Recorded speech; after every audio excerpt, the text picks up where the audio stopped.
Hello everyone and welcome to the Ghetto eGames Season 1 Finals. My name is Heko and you'll be seeing my face between the games, but during the games themselves, you'll be hearing the lovely voices of Giraffe and Chuggers.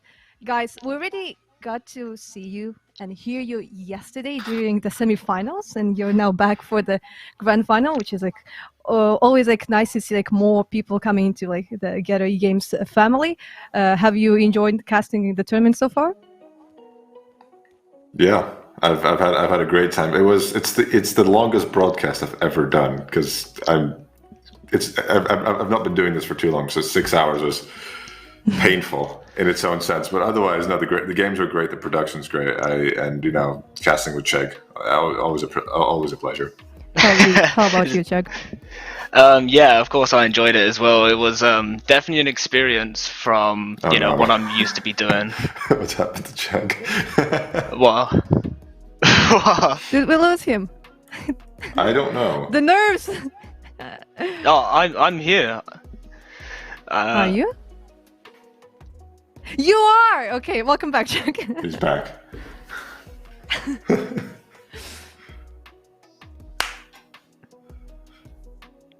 Commentating, especially with Giraffe, and it's all new to me from what I was doing beforehand. Just doing it solo, and then having someone to do it with me takes a lot of pressure. The studio team's been great, actually being able to do all of the scene changes and everything for me. So it's definitely an experience, as I said. But I would have to say I disagree with the beautiful voice part, because for me at least, not a chance. You don't need to be like that. But yeah, guys, so we had the quarterfinals, then yesterday got to cast semifinals, and now we're going to have the grand finals. Let's just talk a little bit about the brackets of over what happened, because we had overall 8 teams that collected points during the whole tournament, during 7 cups, and only the best 8 teams managed to get to the playoffs. So we had saves against Last Wind, saves won Last Wind, the Lithuanians. Unfortunately for them, they are out of the tournament because it is only a best of 1. Then there was Livaria against Kaland. It was a Baltic derby, an Estonian team versus a Latvian team, and Estonians, probably with the help of Jesus, managed to reach the semifinals. Then we saw Sacramento against Cosmos Riga, a full Latvian team against 2 Latvians and 3 Russians. Unfortunately, Cosmos Riga were not the stronger team this time. But afterwards, it was Medieval and Trusco, and it was really unfortunate because Medieval, I would kind of say, got destroyed. But I mean, Trusco, they're an extremely strong team.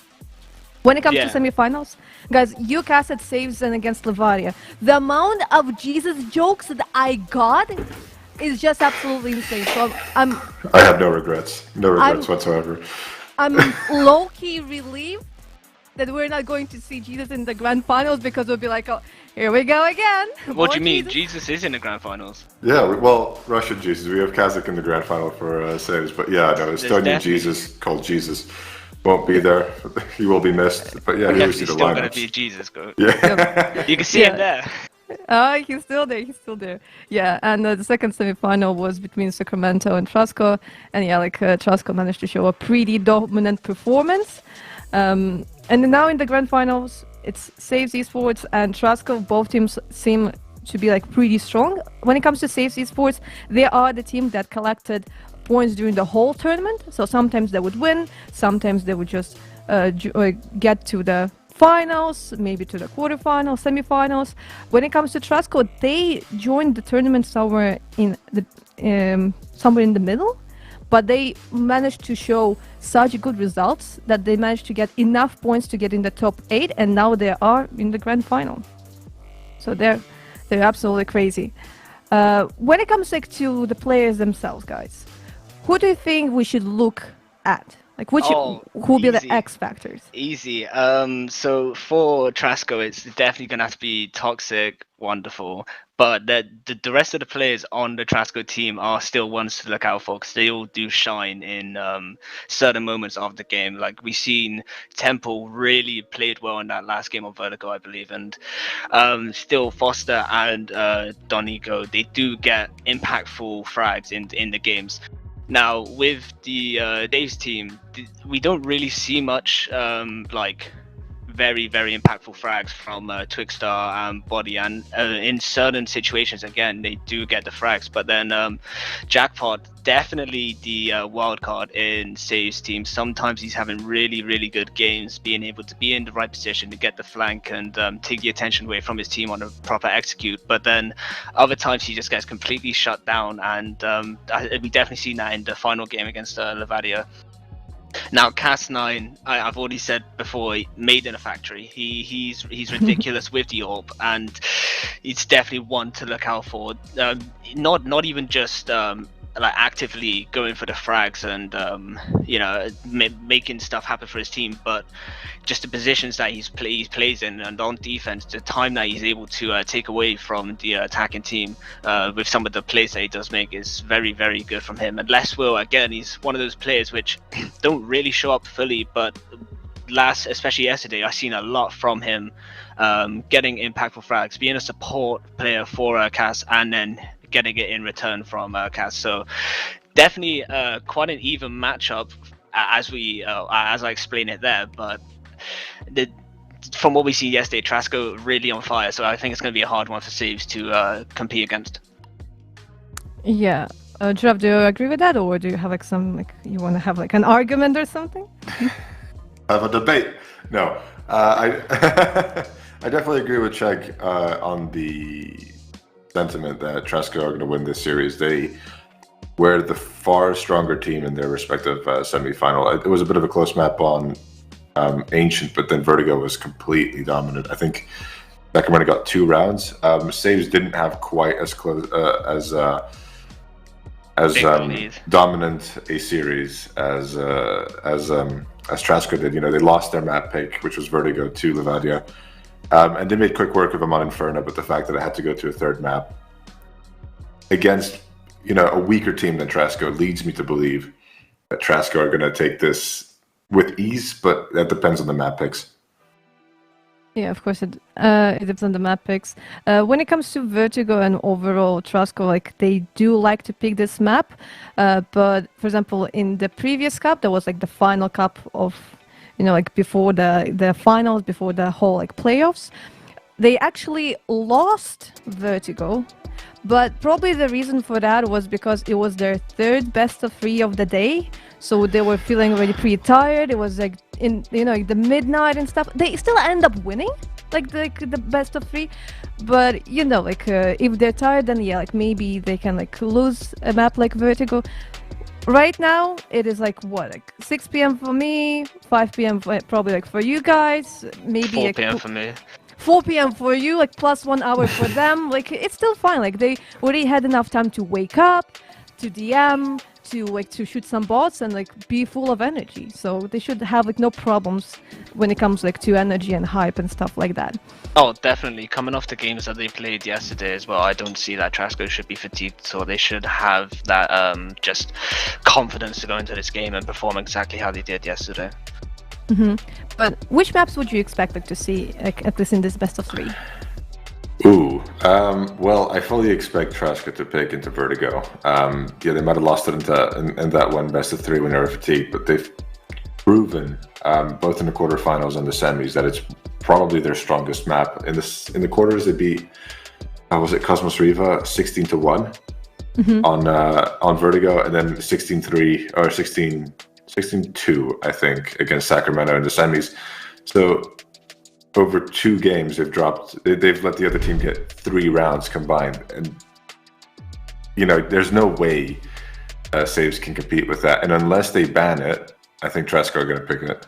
Trasco ban Nuke, yeah, but I do think that from what you've just explained, Saves should have that same sentiment, and that they're really strong on Vertigo. And although it's a map that also Saves are good at, they should go ahead and ban it, but they do end up picking.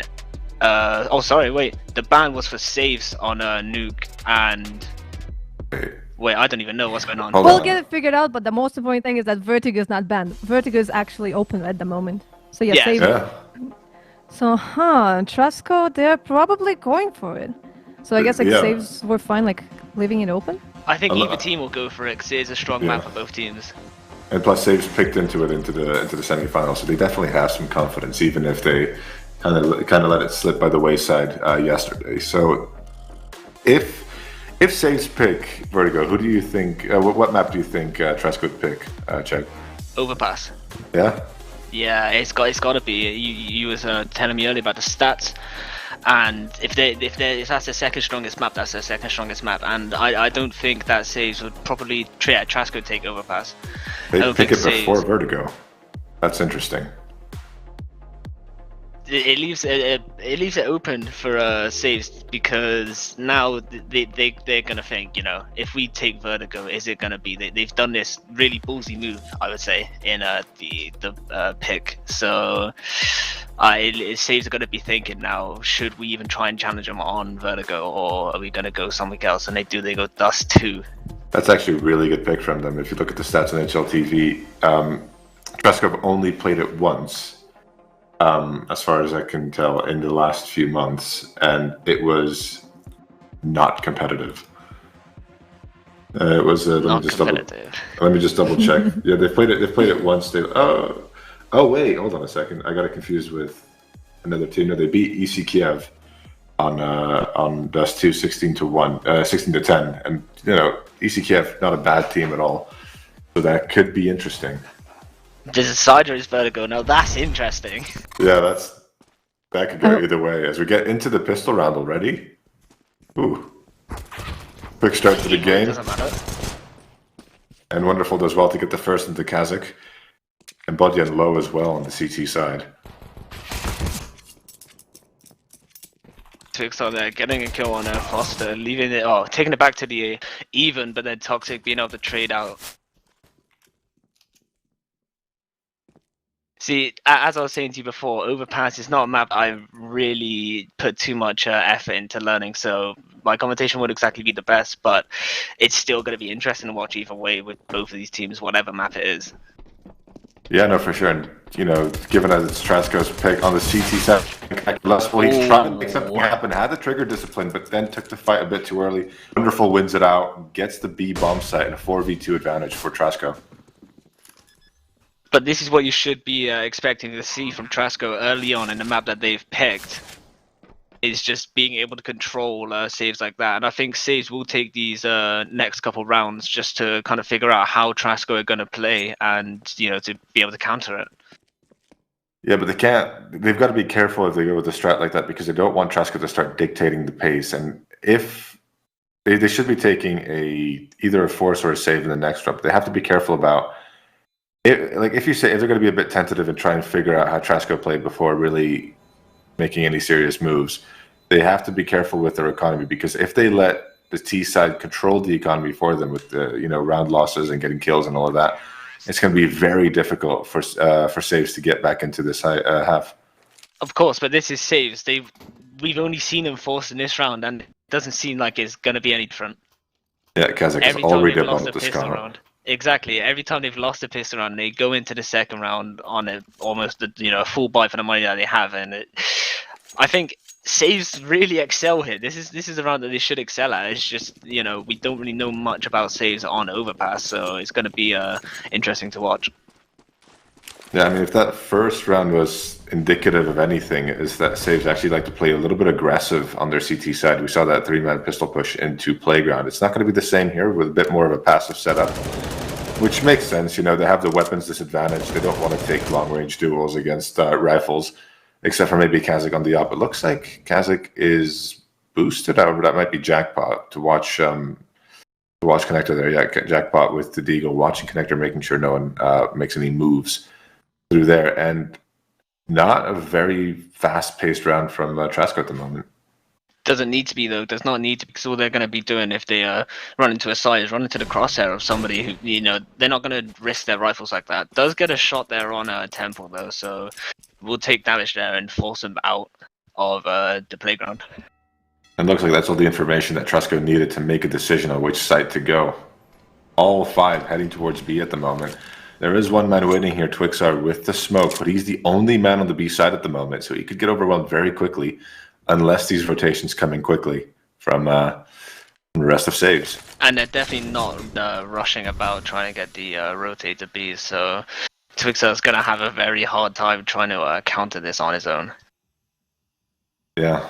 Trasco doing their due diligence, though, clearing their corners, making sure there's no one hiding in any little nooks and crannies around this map, of which there are many. And Twixer, he's expecting the push, but Toxic gets the better of him. Not even more than the bullet expended, and already a quick rotation from Leswell, but he's the only other man here, and he gets the bomb down. Bomb down, Good but not damage able to do done. anything damage. Yeah, Foster does get the trade, though. The bomb will go down, and now the CT is completely locked out of the B site. Good utility usage from Trasco to just stop any move into the B site. Buddy, and he's waiting here in connector, probably for some exit kills. It doesn't look like they're actually going to go for this round unless they get just kills gifted to them.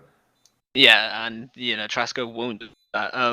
I believe the player who was killed, Temple, only had a Galil anyway, so there's not really much issue for them to try to save that weapon, even if they did have eyes on the weapon. Now we see one player is pushing up, missing the first shot there, getting the second one. Wonderful is now very low HP, might even get killed by the bomb if he's not able to get out fully. Oh, he gets killed before the bomb at least. So that gives them an AK though, which I don't think was the best idea from Trasco. Now it could be a sort of hero rifle with the scout as well, and that's going to be definitely it's made life harder for Trasco in this round. Yeah, no, for sure. It's the best outcome really that you would expect for saves with the weaponry they did have in comparison to. In comparison to Trasco, so they get a free extra rifle. They don't actually lose that many bodies, so they don't have to reinvest that much into this round, which would be a half buy anyways, unless they won the round. And they have a bit of a better chance here, although we could be seeing a bit of a meeting here in connector as Foster gets the first kill into Leswell through the smoke. Koneko, he's going to come in contact with Bodyan, but the molly actually flushes him out, and he still gets the 1D. Toxic still gets the good kill. Respond. Very impactful kill.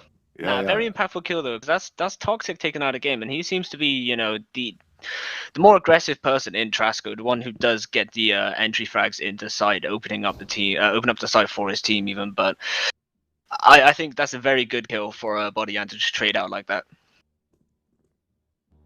Yeah. You can see the players from Trasco now setting up outside of B again, trying to get a B push. Probably going to go directly through onto site now, just on the hill. Oh, Jackpot. Wasn't expecting them there. Gets taken down without really putting up much of a fight. That loses the one AK that the CT side did have. Now Twixar, he's going to hide here on short. He's probably going to get cleared out either with some utility or just simply smoked off so they can get the bomb down. They seem very aware that he's here, but not going to push the issue further. And right as he peeks, Temple does well to pull out his AK in time. Get the kill. Now Kazakh left in a 1v4 with nothing but a scout and some armor. I don't think he's going to try and fight it, although taking lots of damage there. And yeah, I don't think he tries to fight it, but I think Trasco at this point should maybe try and hunt. They do have money on Donenko, but we'll see what he decides to do now. Interesting to see that Foster is actually going to try and find this last kill. He gets caught out, but still gets the kill, and Kazakh cannot save the scout and armor, so it's going to be a bit more of a reinvestment. Might mean he can't get the op, actually. Or if he does, he's going to have no utility. Yeah, that's a big compromise to make. But if his teammates around him can support him adequately with utility, it might not be the biggest disaster, if you will. Exactly, but first 3 rounds going to Trasco looking strong as ever, being able to just control the pace of the game currently. Maybe Saves will try and make up for that now, being more aggressive with the pushing, but doesn't seem like it in this round. We do have one player going back down into connector as always, another one is behind him this time though, so... Yeah, 2 people in connector. Foster gets the first onto Jackpot, is expecting the second, but then changes his sight quickly to try and get someone through the wall on the B site. Not really known there to receive the bullets, and Doneko does well to take down Bodyan from connector. Now 2 men left, and a 5v3 for Trasco. This has fallen apart very quickly, and they're already going to save. Yeah, I think Jackpot there should be getting that kill, or maybe just not warmed up enough for this one. Definitely an easy kill there. Did take him down to a low health. He shouldn't be getting flicked like that. Yeah, definitely. But now we see it's gone. This is a bit of an odd situation because Trasco are not aware that saves are already saving. So they're taking all this time to clear the corners. They're going to come onto a completely empty site, expend all this utility, and just be like, oh, it wasn't really worth it. Yeah, you can see all the smokes going by and the Molotovs going off, but there's just no defense here from saves. And to be honest with you, what else can they do? Yeah, I mean, they have no money. They have to do the best they can. Toxic is actually going to go check him, and Kazakh makes noise, loses the op. That's a big gun to lose. Yeah. They're not going to be happy about that. Yeah. Oh, and Also goes down as well. killed. Toxic, he is on a rampage at the moment. Making sure that the CTs can't save anything. This is what I meant when I said, you know, they're still going to have the confidence from yesterday. They're still going to be in the energy they were yesterday. And we can see that right now. Toxic, how many kills is he on currently? I'm not 100% sure. I got a bar in the way, so I can't see. He's got 4 kills. You've got a bar in the way? That's odd. No, it's just from the call. But yeah. Yeah. If you just don't move your mouse, it'll go away after a little while. Or if you full screen. I push your talks on my mouse. Well, maybe just do full screen then. It is full screen, but it's alright. It's alright. But right. yeah, Toxic again being the impactful player for Trasco early on in this game. We've seen the first entry onto B a couple rounds back, and now getting those quite important frags for the economy of saves. If they were able to keep that AWP and the other M4, would have been a bit detrimental for making life easier. So to say. This could be a bit of a massacre, and Kazakh does well with the deagle to find 2 kills.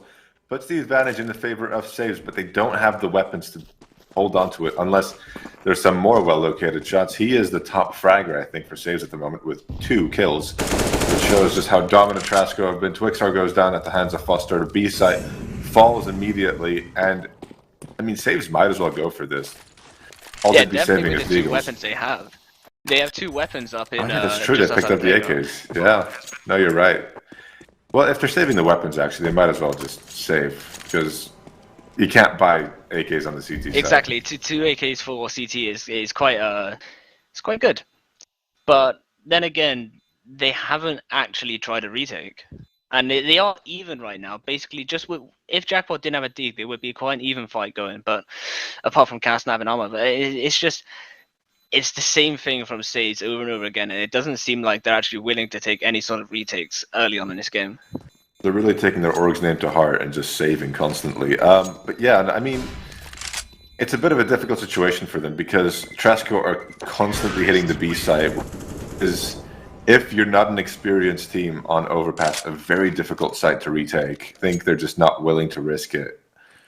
And trying to just save weaponry for a round where they get the advantage and deny the possibility for Trasco to make it onto a site. But then it's also, you know, you're putting all of your faith into denying, you know, the actual plant.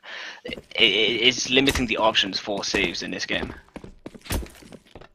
I mean, definitely. It's not working out well for them, but it is the most risk-averse strategy you could go for. It all depends on how that they're able to do in the 1v1 fights, and we haven't seen much individual skill right now from Sage. Seems to be a bit worse for wear with the frags that they could have had.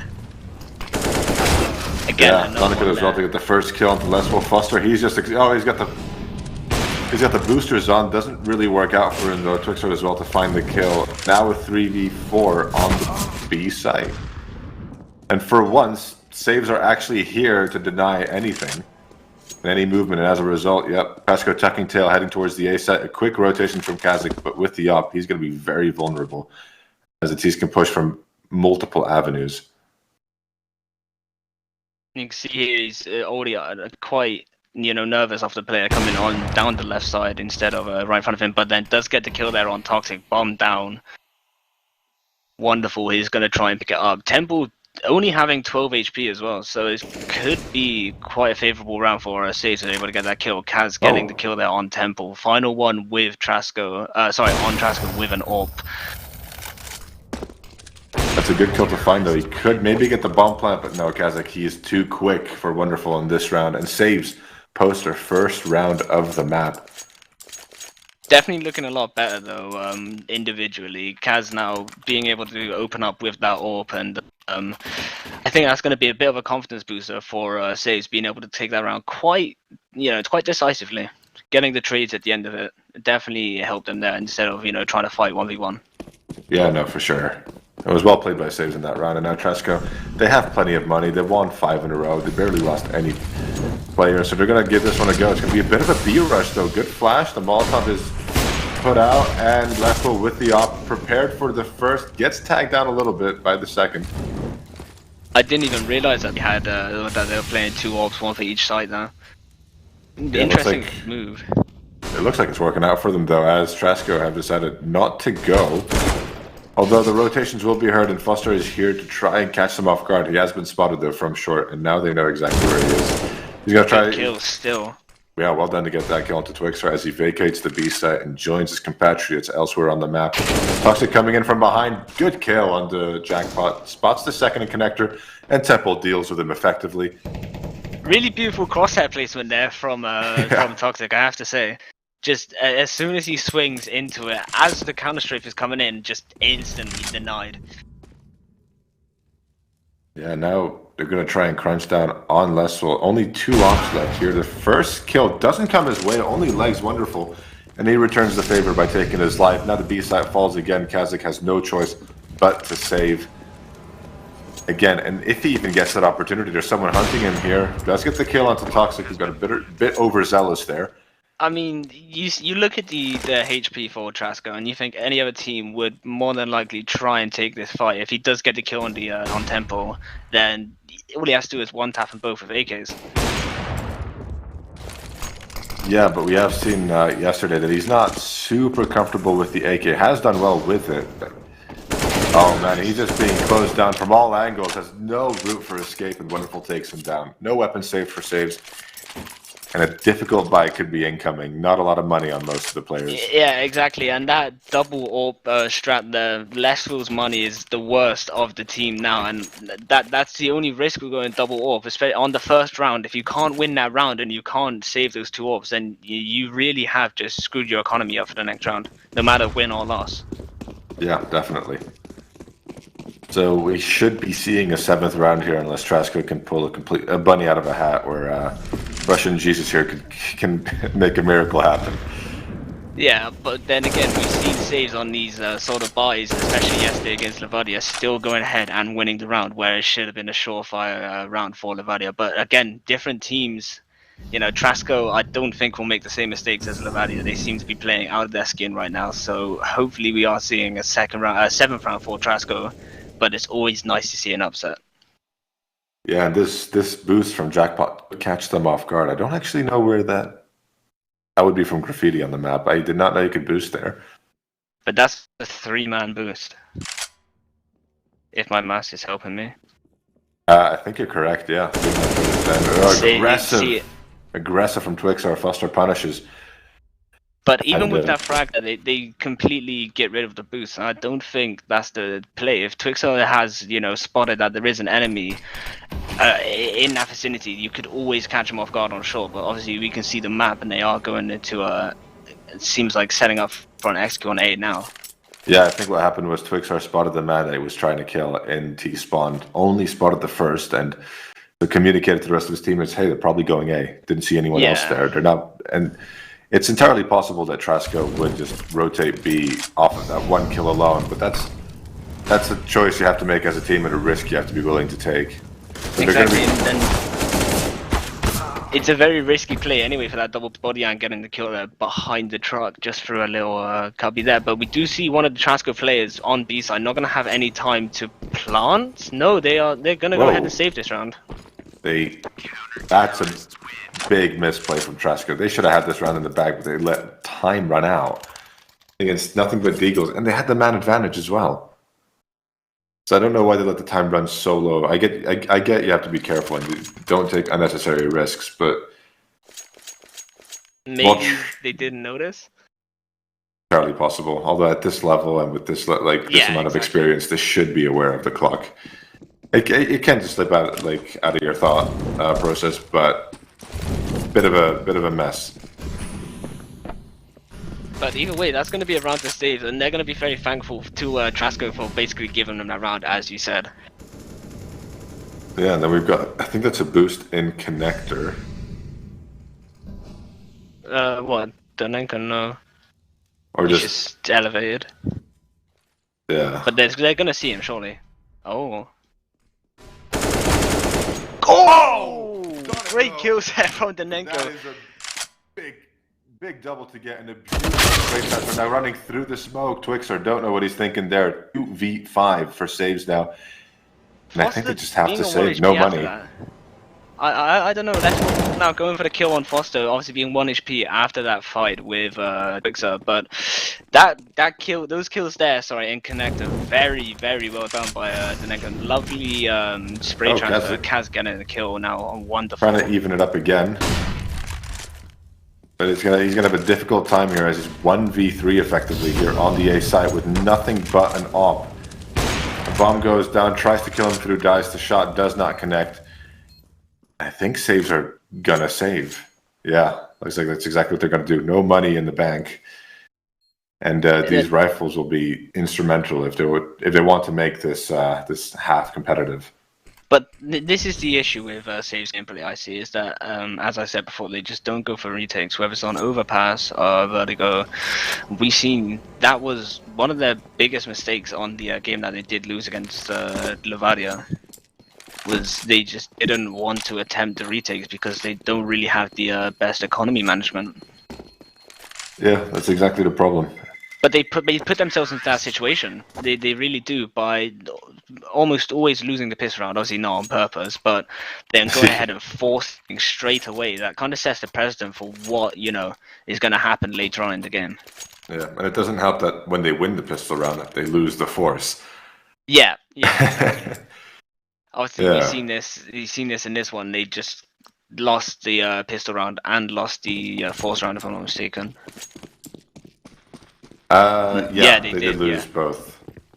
And that definitely did not help their economy. Oh, I think that's a missed smoke there from the T side, and Foster, he's waiting outside of Monster again, waiting for another aggressive push from Sage, but I don't think it's going to be coming this time. A bit of a mismatched by. On the left now, 2 players pushed up there, Twixer and Leswell, but yeah, I don't know what that place is called, by the way. Short, okay. Short Toxic, something like that. Foster doing really well. He struggled a little bit yesterday against Sacramento, but he started on a complete flyer here. 9-3 at the moment, about almost 100 ADR, I think. He's doing really good. Twixer, he's playing a bit of an off angle here that won't be expected, but no one is going to come his way. Decent nade up to Foster, and the flash is good as well, but good retreat from the T side. Twixer is going to have to retreat after that molly is dropped down. Will try and find himself another pick. But there is one person waiting just outside the tunnels there, but I don't think he's going to try and push it. Yeah, it's Doniko with the AK, and we've got Temple here in a very advanced position in connector. Bodian expects it. Nice adjustment to get onto Temple. Foster does get the trade onto Twixar, though, and they know there's one in connector. They still have a little bit of utility. Molotov, nade, and 2 flashes, so they could then you stop. See saves going back to save. Yeah, they only have one kit. But it's just like, from the save last round, I don't believe that the players who did save done anything with their weapons. The only kill coming from Bodyan down in connector. Yeah, I mean, that's Jackpot and Kazakh are playing up on A, I think. So if you're doing a fast B round like Trasco did, and you get locked out so quickly, you don't really get the chance to get involved. Yeah, exactly. But then, if they are both playing on A with the only weapons, don't you think that's a bit of an oversight? Stacking the one side, not actually, you know, spreading out the weapons that they have. I mean, they did almost couple together a full buy last round. They had 1 SMG and 4 rifles. But I do agree that at some point they should try rotate players around on the map differently. Temple takes down Twixar. That's what gets the trade. And Donica with another superb double. Down in Monster this time. Won't get the third. The flash. Whoa, Jackpot. Gives him a bit of a taste of their own medicine. Yeah. Now Bodyan left in a 1v2. He's made the quick rotation down to the side. Could deny the bomb plant. if they don't expect the rotation to be this quick, do plant inside the smoke. But he could get this first kill. He does. Does he know where Wonderful is, though? Expects him to be Monster. But Wonderful is actually going towards short, I think, where he's just hiding at the back of Monster. I don't know how I feel about that. Very disconnected from the bomb at the moment. Bodyan does have it as well, so this could be very dangerous for Trasco. Having to read this play and seems to have read it quite well. Still, well done by Bodyan. Beautiful. Absolutely beautiful there by Bodyan and getting the defuse. And see, when they do the retakes, 2v1, they actually go ahead and win it. And I think we just need to see more of a risk-free gameplay from saves. They're just really not attempting something that is dangerous. Yeah, for sure. They took a risk this time. Bodyan makes it work, but that Doneco, he's the master of the spray, isn't he? That's the second time he's done a beautiful spray pattern to get 2 insta headshots. Yeah, absolutely unbelievable. Again, it wasn't a player that we really seen perform at this level. Yes, it was one of the ones in the back, but it's good to see that they are changing up now. Lester getting 2 there. Twixar, oh my god, Twixar getting 2 there. Lester getting 1, and the assist on Donenko. That B push has been completely and utterly decimated.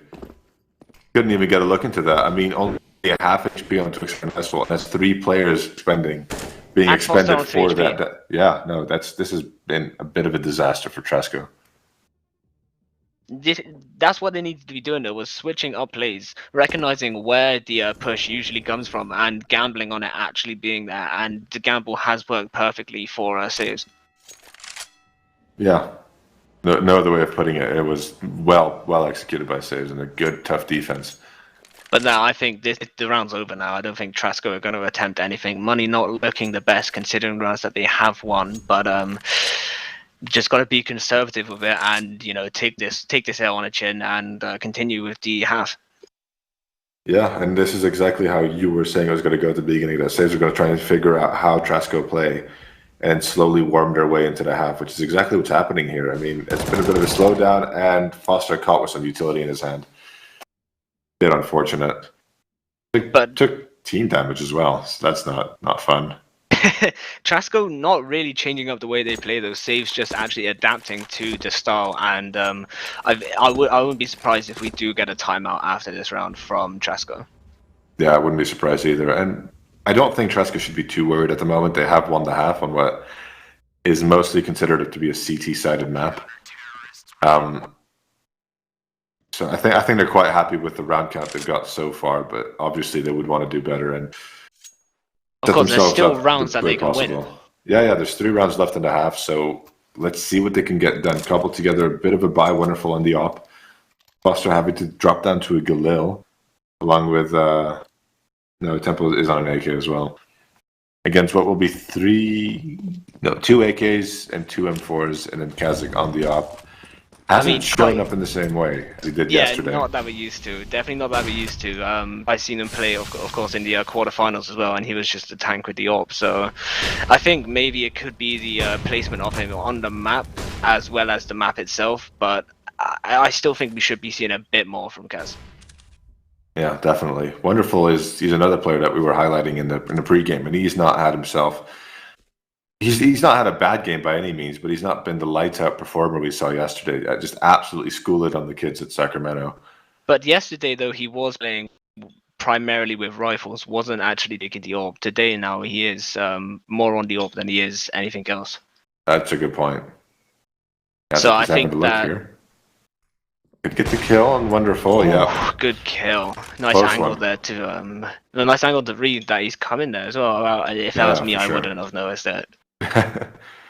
But if someone does that to me, then I would die.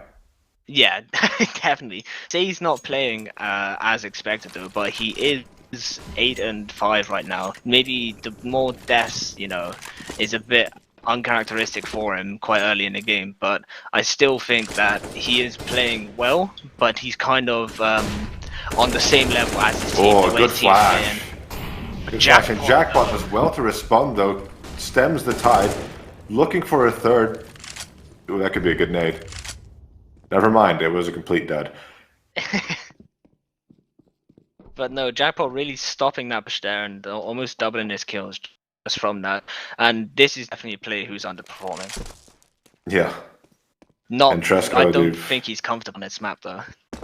It is possible, yeah. I mean, saves, if as far as I'm aware, don't play this map very often. Yeah, so it's understandable, but again, Tresco just let the time run out. Like, saves are doing a really good job of just preventing them from getting onto the site. Like, that great Jackpot there. Just stop it. 25 seconds left on the clock. They're held back, and at that point, they can't really do anything anymore. Having the confidence to re-peak that angle, though, I think is a good sign for saves and a good sign for Jackpot himself, getting more of a feel for the game now. But the one thing that I am waiting for is him just being in a random position on the map and just getting a 3K. Yeah, he has not been lurking the way we expect him to on this map, but maybe that'll come on the T side. Yeah, of course. Starting on defense is quite hard to actually go around and lurk. Especially with a team who, you probably think, yeah, they have map control. They know this map. They know how to play. They definitely have some sort of map control compared to what we do. Yeah, Buddy is playing a bit of an off angle here. Might see one or two people from Connector on the side of Trasco. Catches Donica on the jump. One more player there, not gonna push. He seems aware that there's another player there as Kazakh gets a kill on the Temple. They're going to try and push the issue. Bodian does get a kill to Foster before Toxic takes him down. And it's now a 2v4 with only a minute left on the clock. Tresco have to pull something together, try and make a play happen before the time runs out for the second consecutive time. Definitely a great turnaround from Saves, though. An amazing turnaround from them actually losing the first 5 rounds, I believe it was, and then coming back to win. This would be the 3rd in a row. This would be their 3rd round win in a row, yeah, I think. Yeah, definitely good turnaround from them. More confidence we're seeing from the players as well individually. I'm dreading the time where Kaz starts getting more aggressive with the orb, because that's when we see him speaking of Kaz, though, can't do anything in this round. 15 seconds on the clock. Jackpot can, no. Playing Jackpot around dice well. That's the 2nd double now in 2 rounds. Then Jackpot really showing up to what we expect from him now. Great to see. He's coming into his own on the A site, understanding how to use the space. Yeah, no, did well to get those 2 kills in Connector as well. That basically ended the round for Trasco, and that flash from Leswell helped set up Jackpot well. And heading into the last round of the first half here, looking a lot closer than we were expecting. It's the worst buy that we've seen from Trasco in this half. Yeah, just caught without utility. Caught without utility. Twix are a really advanced position there, and well played by them to recognize that it is going to be a B push this one. With the money that they have, what else can they do? Fight the AWP? Not a chance. Twix and Jack getting the 2nd kills there. Toxic flashing his own teammate there. Final player on the side, and he's not going to be able to do anything with the players around. And that's the half. Saves coming back. From 8-2 for Trasco, saves managed to pull it back to an 8-7.5, which is. They're going to take the confidence from that. Yeah, for sure. They're gonna feel the momentum, but the T side of Overpass is a very different beast, and we could see. I don't know what we're gonna see at this point. I'm not gonna say anything because anything that comes out of my mouth is gonna be probably completely wrong. So. Yeah, no, a great job by Saves, and they could build on this by winning this pistol round. But look at the stats for Saves. The stats are gone. Yeah.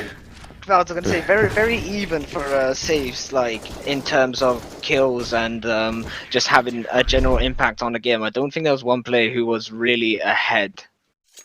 No. No. Same for Trasco. Oh yeah, definitely. Very even kill. The only player really pushing ahead is Foster, but I don't think Foster's kills were the most impactful for Trasco. Well, it depends. He got himself a good few entries in the beginning, but then after that, he did really slow down a little bit and was just helping secure the post plant. The only person not really being as expected now is less Will. I don't think he really had the opportunity to get the kills, obviously, with Twixer swinging with him most times. So as you can see, the 4 assists there, mostly from Twixer. So it is very, very even in regards to individually. But when it comes to teams, I couldn't tell you, because I'm not sure how saves are going to be, how saves will react to this T side now. Yeah, I mean, they're a team that grew more and more comfortable with every round on the CT side, and it could be the same story here, or they could carry the momentum they got after winning 5 in a row on the CT side. Yeah, exactly. You'd Anything want can to happen. hope. But Foster getting the first kill there on Body and stalling the push for the time being. Oh, lovely shot. Temple drops the bomb. Donica does well to get a kill. Foster gets himself a second as well, and now one man left. Jackpot with the bomb. 60 This is what HP. I feared. This is what I feared. This is a complete whitewash from Trasco. Not a single kill going the way of the saves at the moment, and Wonderful will finish it off. Very clean pistol round there from the CT side. Yeah, very, very clean. Then again, from what we've seen, this is where saves are most comfortable. Actually losing the pistol round, but then going into the force and just being able to just being able to overrun their opponents with the picks from Kaz and his scout, and then the rest just pouring onto site. Yeah. Without the bomb plant, though, without any kills, this is going to be the weakest force buy that Saves will have had, because they have no accompanying utility for their Deagles and Scouts. The actual weaponry is very familiar, but the fact that they don't have any, or they barely have any supporting utility, only 5 smokes or 4 smokes, and then Kaz doesn't even have armor on that Scout. It's going to make him very vulnerable. Glass cannon for Kaz now is going to be, as I said, very vulnerable here. But here's what we like to see from Jackpot. Really, really far away from his team, but this is where he's very confident. I wouldn't be surprised if he's able to get the pick out on just somebody on the B side. Oh, great flash. Jackpot taken down early. Great utility and communication there from Wonderful and Toxic, being able to get that flash, although not really any presence shown there. Just great game sense. Quickstar does well to get the kill with the Deagle. There's a lot of damage to Wonderful as well. Donica is not too healthy either. And that's a missed Molotov. They're not going to be very happy about that. $600 gone to waste there. Yeah, exactly. But where was the Scout in support there for Twixer? Less getting picked just on his own, just not with his team. But B-side looking completely open right now. Only one player for Trasco on there. Just depends if Kaz and Bodyan are going to be able to take him out on his own. Second player arriving, that's Temple. Temple does well. Does get tagged by the Scout, and Kaz finishes him off, making it a 1v2. Only 39 HP, though. And with 20 seconds, he can't really fake plant and try and lure the CTs in. He's going to have to take these fights head on.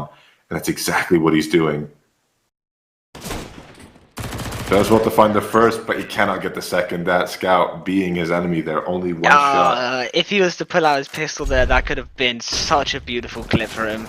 Really, really good communication there from Wonderful and Toxic. Getting that flash around the corner and just really putting, not even putting him, catching him with his pants down. That would be Jackpot. Yeah, I mean, Kaz did a great job with the Scout as well to get those last 2 kills. Make it expensive more than anything for the CT side. Yeah. And the buy is actually going to be pretty decent, given that they didn't get the bomb down and didn't win the round. But Kaz and Jackpot on AKs. Yeah, it's going to, if they lose this one without making any significant impact, they're going to be feeling that for a few rounds. Yeah. But so it's really depending on what saves can do. Not even what saves can do, what Pod and Kaz can do with those AKs. Kaz getting picked instantly, but Jackpot's going to trade out there. Probably going to save the weapon for his teammate to come by and pick it up. Yeah. So that's a good start for the T side. Getting that trade makes it equal numbers again. And in situations like this, that always benefits the T side, because they can just group up and attack a site as one, while the CTs have to be split up, cover multiple angles, cover multiple sites. So this is a good situation for saves to be in. But then you see they're not going to take the execute on A, preferring to go after B, a more close quarters sort of angle, and Temple is there with his MP9, I believe. Yeah, he's there with his MP9, and Foster also with an MP9, so this could go very badly for our saves if they do end up catching them in the wrong positions. Yeah, it does look like Foster and Temple are looking more towards connector more than anything. They've left the B site completely vacant, playing a bit of a retake setup here. So given the weapons that are available to saves here on the B site, might not be the best move. Yeah, exactly. It should be more in Save's favor right now to be able to take those longer engagements with the weapons that they have. Twixtor's going to go early, aggressive here. Lesswood does get the kill on Foster, and another MP9 comes around the corner, but it's not really the right range for an MP9, as we could see there. He does get one kill, so making it a 2v2. Bodyan's brought down lower by the CT that's there. And what is Jackpot doing? He's probably going to wrap in through heaven. But yeah, that's exactly what's happened. And so now Donica is going to be kept busy by Jackpot, and Bodyan would be able to swing in from the back, but Jackpot doesn't even need his help.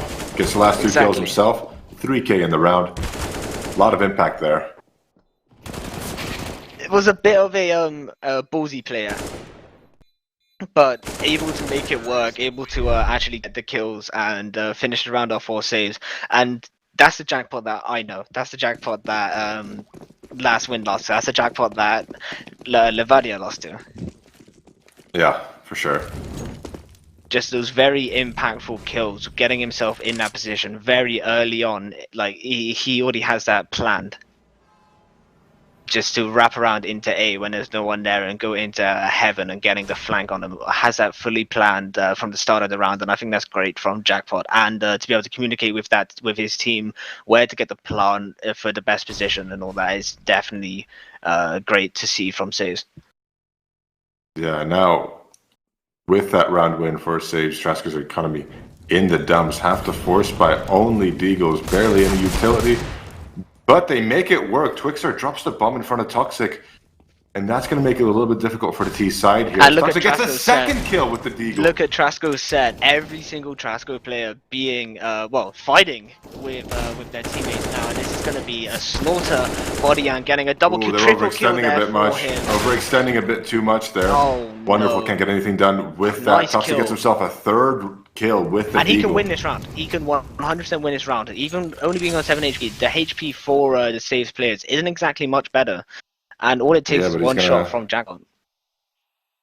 He's gonna have to gamble as to where the T's will go. He's gonna wrap actually from behind, expecting them to be toilets. And this could be a big play. Makes a bit of noise now, but they're still not very aware of it. I don't think they've heard him. No, definitely. As they go on, as they go onto the B site now. So with 15 seconds to go, the bomb will go down. And Toxic picks up an AK. We'll have to make a miracle happen. See, I like this early push from Jackpot because he's going to get that information a lot earlier than if he was to play off the site. Now, we do see Toxic has picked up an AK, which is going to give him more of an advantage, but I don't think he's going to go ahead and take this round. Yeah, no, he's going to save that weapon. No money in the bank for anyone on Trasco. They're going to have to force or eco next round anyways. So having a hero AK like that is always a bit helpful. He's got armor and a helmet, I think. Yeah, not much left though. Did take a bit of damage to his armor there, so that might get worn down in the next round. But either way, Saves very well played by Bodyan actually to get the triple kill off the players peeking down long, I believe. It looks long, so I'm going to call it long. Yeah, that is long, yeah. And yeah, Toxic here, really his kills. Did a great job there, but then his teammates just overextending, allowing Bodyan and Jackpot to get those 3 or 4 kills, and what could have been for Trasco. Yeah, I think it was a good position for them to be in, but the execution of the play wasn't exactly the best for Trasco, but still did a lot of damage to the economy of Saves. See Bodyan on $0, Jackpot on 250, so definitely impactful for Trasco, whether it went the way they wanted or not.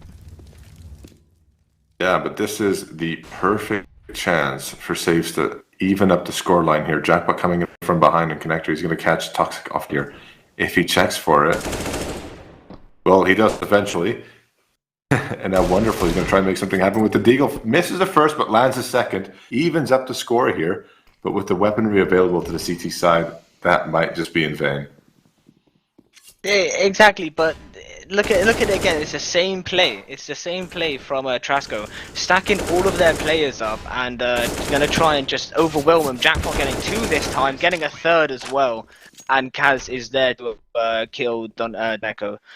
Just a Good, mowdown. It's like they're playing Doom instead yeah, of CS:GO. or just TDM in general. Yeah.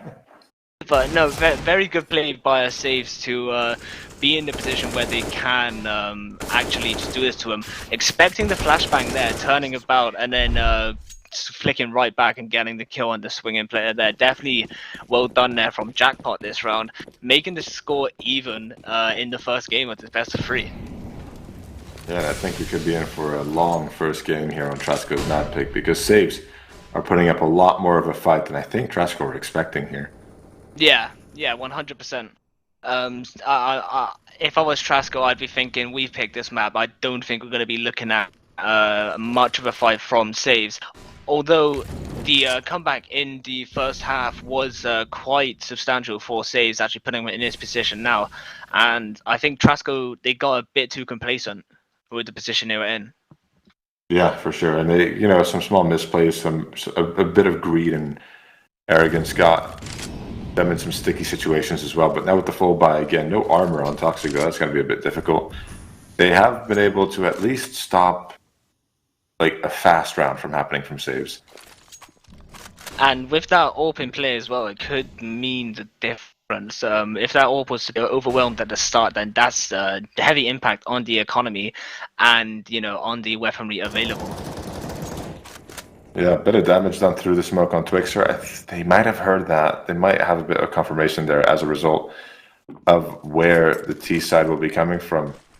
No rotation seemingly coming in for Dasco, though. They seem quite comfortable with 3 players on site, but very slow execution here from Saves could be the cause of them not winning this round. Good first kill from Foster, nice trade from Bodian. And now it becomes a bit difficult for the CT side here. That smoke puts a bit of a spanner in the works, but through the smoke, Temple gets the bomb planter, and Wonderful finds another with the AWP. And this is what I mean, the time of Saves having to do that, having to force that run when they haven't exactly cleared out backside, and that's giving the round to Trasco. Yeah, and I think there's going to be a well-needed round for Trasco, a bit for their confidence and also just for their economy. Not having to rebuy at all, I think they only lost 1 body, which was Foster. Always helps. Always helps.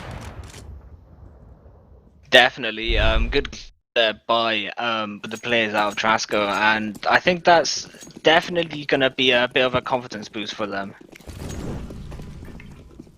Yeah, and the money for Saves won't be in a very good spot. Winning so many rounds in a row, they won't have any loss bonus built up. So if they go down here, aside from Jackpot, they will likely have to force buy. Yeah, and it puts them in a tough situation, but then Save's economy isn't... Trasco's economy isn't much better. Yeah, I thought it would be in a better state than that after keeping 4 alive and winning the round, but yeah. And then the loss bonus, if they do end up losing this round, it's not going to help them. So either way, we probably see an eco or a force next round from whatever team loses this round. Yeah. Again, very slow from saves though. The boost might not be expected on the CT side. No one's really checking for it. And Temple will go down as a result. That gives Trasco the confirmation that there's at least 2 people outside of B, so there's no rotations happening. Good Molly onto barrels and coming out of Monster. Jackpot trying to find a bit of a way through the back, but he's been spotted by that jump. Now it becomes difficult. Good, great flash throw from Kazik. Wonderful, does get the trade though, but Jackpot, he's on an absolute tear right now, and Trasco they have to save. Like you said, they have no money, they have to save. And really, really good execution there from Saves to be able to get on the side. Probably reading what went wrong last round and being able to just counter that. So, really, I'm quite happy to see the result of this round go to Saves, being able to make the changes on the fly, just like that. Yeah, I mean, Trasco just cannot build up any momentum. These full buys just not really going their way for the most part. But if I had to predict what would happen in the rest of this game now, I think I gotta say it's gonna go to overtime. Just from what I've seen now, both teams are quite evenly matched, but we haven't seen Saves take the lead yet, only being able to draw up. Yeah, and that might be a bit of a mental block on their part. But with the money in the situation that it is right now for Trasco, I think Saves will be taking the lead on this map for the first time. Although, ooh, We'll what's see. this? What's this? Look at this. Oh, could have been something special there from Trasco, but not able to hit the shot, or maybe not even seeing anybody, just taking a wild shot. Yeah, I'm not sure what that boost is for. I know there's a similar boost on the B side to watch for that. You know how you have that quadruple or quintuple boost Yeah. from T-Spawn? Yeah. And as we're talking about that, this B defense is being taken apart. Wonderful does get himself another kill. Toxic takes that body on. One in the smoke, right above Jackpot. Yeah, and he's going to take Gets him the down as kill. well. Gets an AK from that as well, and that's going to be huge for defending. And the only player remaining is Kaz. Does get a kill on the player on the flank, but I don't think he's going to take this one. He loves that ult too much. He doesn't want to see his baby go. He wants to save his KD as well. I think he might just be saving. But what happened? Saves were in such a good position and got the first 2 kills, and then all of a sudden 3-4 kills go unanswered by... Yeah, I mean... It was wonderful actually making a really good play there to just push him offside. Foster can't be unmentioned though, getting the first kill on the site, sitting behind the bear and just getting traded out instantly though. Good play from Temple there to be in the smoke and hidden, and that's 3 kills right there. It's not like one player did a madness. The whole team contributed into the victory of this round from Trasco. Yeah, no, definitely. This was a well-oiled setup from Trasco, and just some gimmicky little plays that go their way. Temple hiding in the smoke on site. I don't know where Toxic got his kill from, and the wonderful play from Wonderful, and Foster as well with the Deagle getting a good kill as well. So they could try and take his op after time, then he wouldn't get the round loss bonus, but they value their own economy too much. But here it is now, you'll see the push. Just a sneaky from Temple. Unfortunately didn't see where Toxic got his kill from, but just honestly trading out really well, considering the guns that they have. Obviously trades weren't instant, but still as impactful. Yeah. And saves really have to make this next round count, or they will be ecoing. Yeah. Kazakh won't have that much money. He's probably bought for his teammate. Exactly, and that's going to put him in a bad position, because if they lose this round and go into an eco, then that's 14.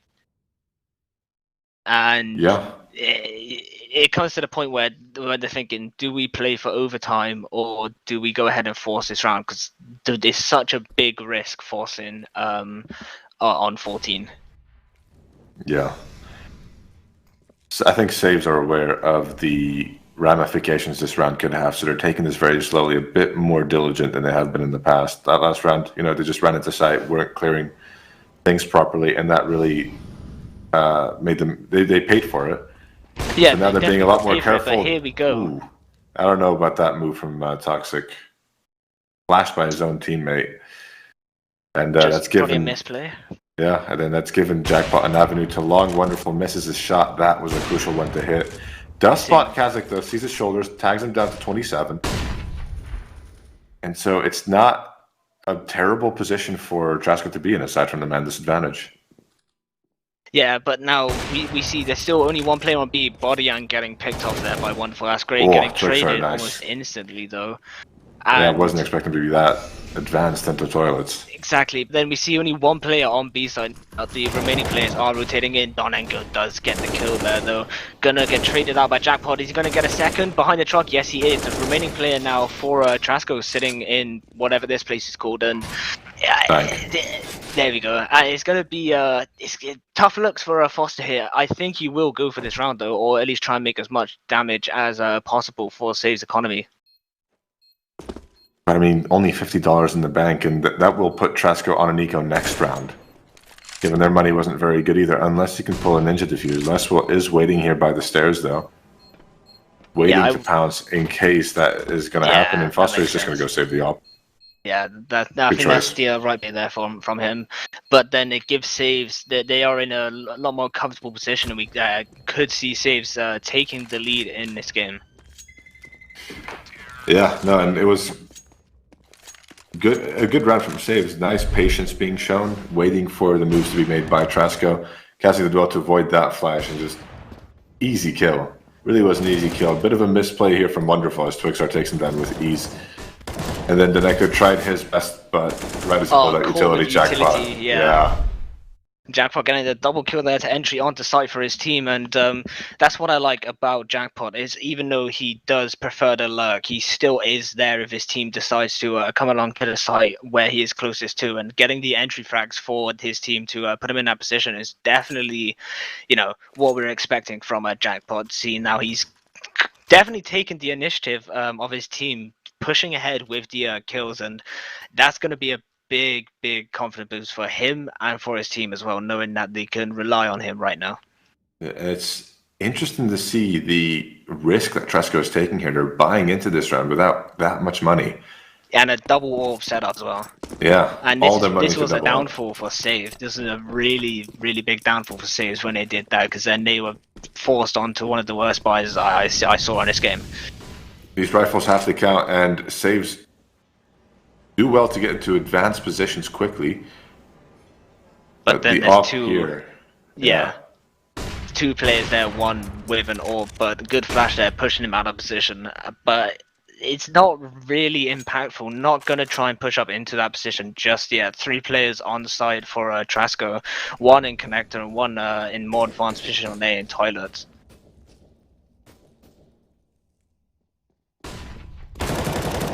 Good kill. Ooh, good kill from Donico. And Foster gets a second with the Deagle as well.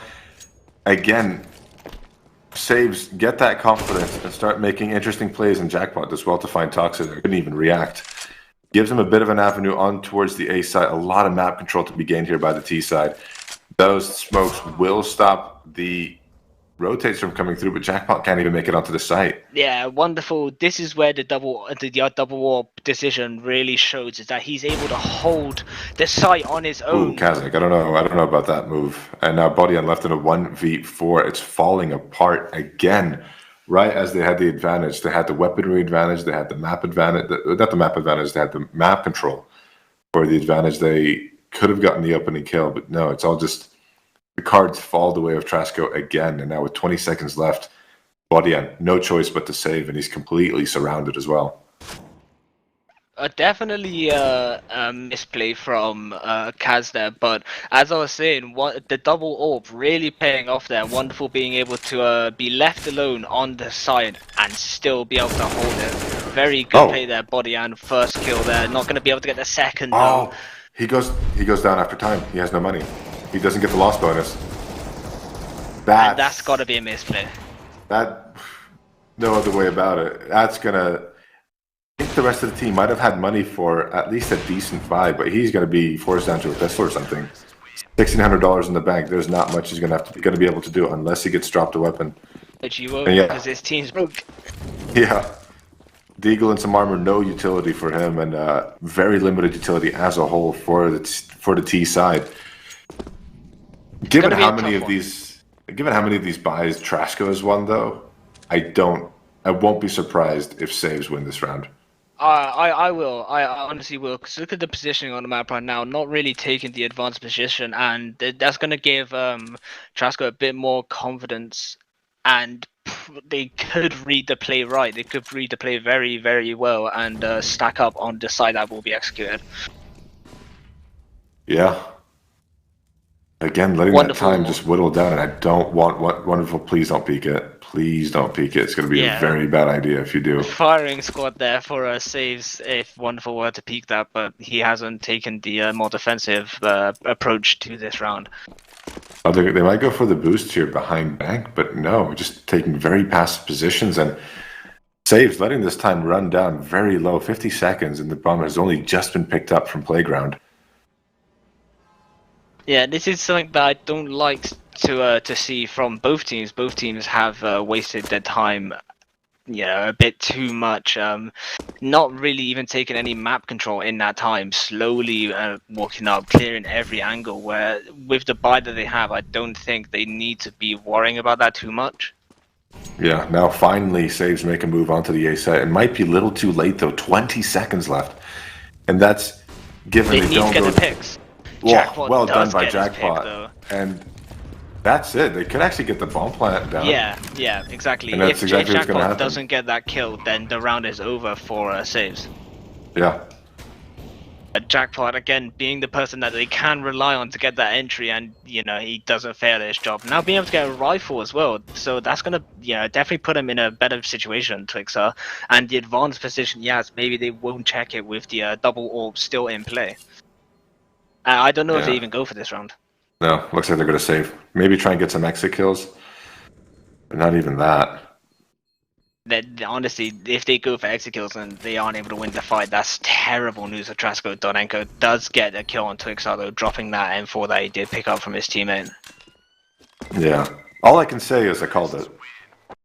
I said I wouldn't be surprised if Saves won this round, and that's exactly what's happened. Exactly. So, you know what? I'll give you that one. Finally, something goes my way. I say something that's not horribly wrong.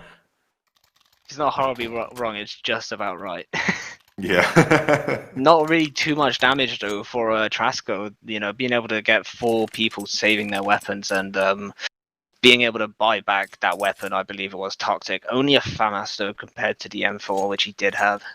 Yeah, I mean, it's definitely not the worst outcome for Trasco, but I think they would have rather won that 14th round. And I think they'll be aware that they definitely had the chance to win that 14th round. Had it not been for Jackpot and the fact that the rotates weren't very quick, and the other player on the A site was playing very passively, Saves would not have won that round. Even if the second player wasn't playing so passively, although I think it was the ops, I don't blame him for dropping back to bank and then just giving up the site once his teammate goes down. Had there been a bit more resistance, then Saves would have run out of time. Yeah, definitely. That whole round rested on Jack getting that kill or not. It looks like Saves, right? It's actually Saves taking the timeout, which is interesting given they just won the round. I think they're probably going to call up an execute, given Twixar doesn't have a great... Oh, wait, no, he didn't die last round, did he? Twixar, just got his AK back now. But I think that's Saves slowing down the pace of the game, realizing that, when we've come to draw, we haven't actually been able to take the advantage in the game. So I think they definitely needed to have that extra time to talk about what they're going to do. Yeah, absolutely. And I think at the same time, it's also a bit of a way to make Trasco stew in their failure. They're just sitting there, and that's the only thing they'll be able to think about, and it might get into their heads, and that would help Saves out. As Toxic is going very, very aggressive with a 4-man A stack, but now this information is coming through. The rotates are coming through very quickly from the CT side. You can tell.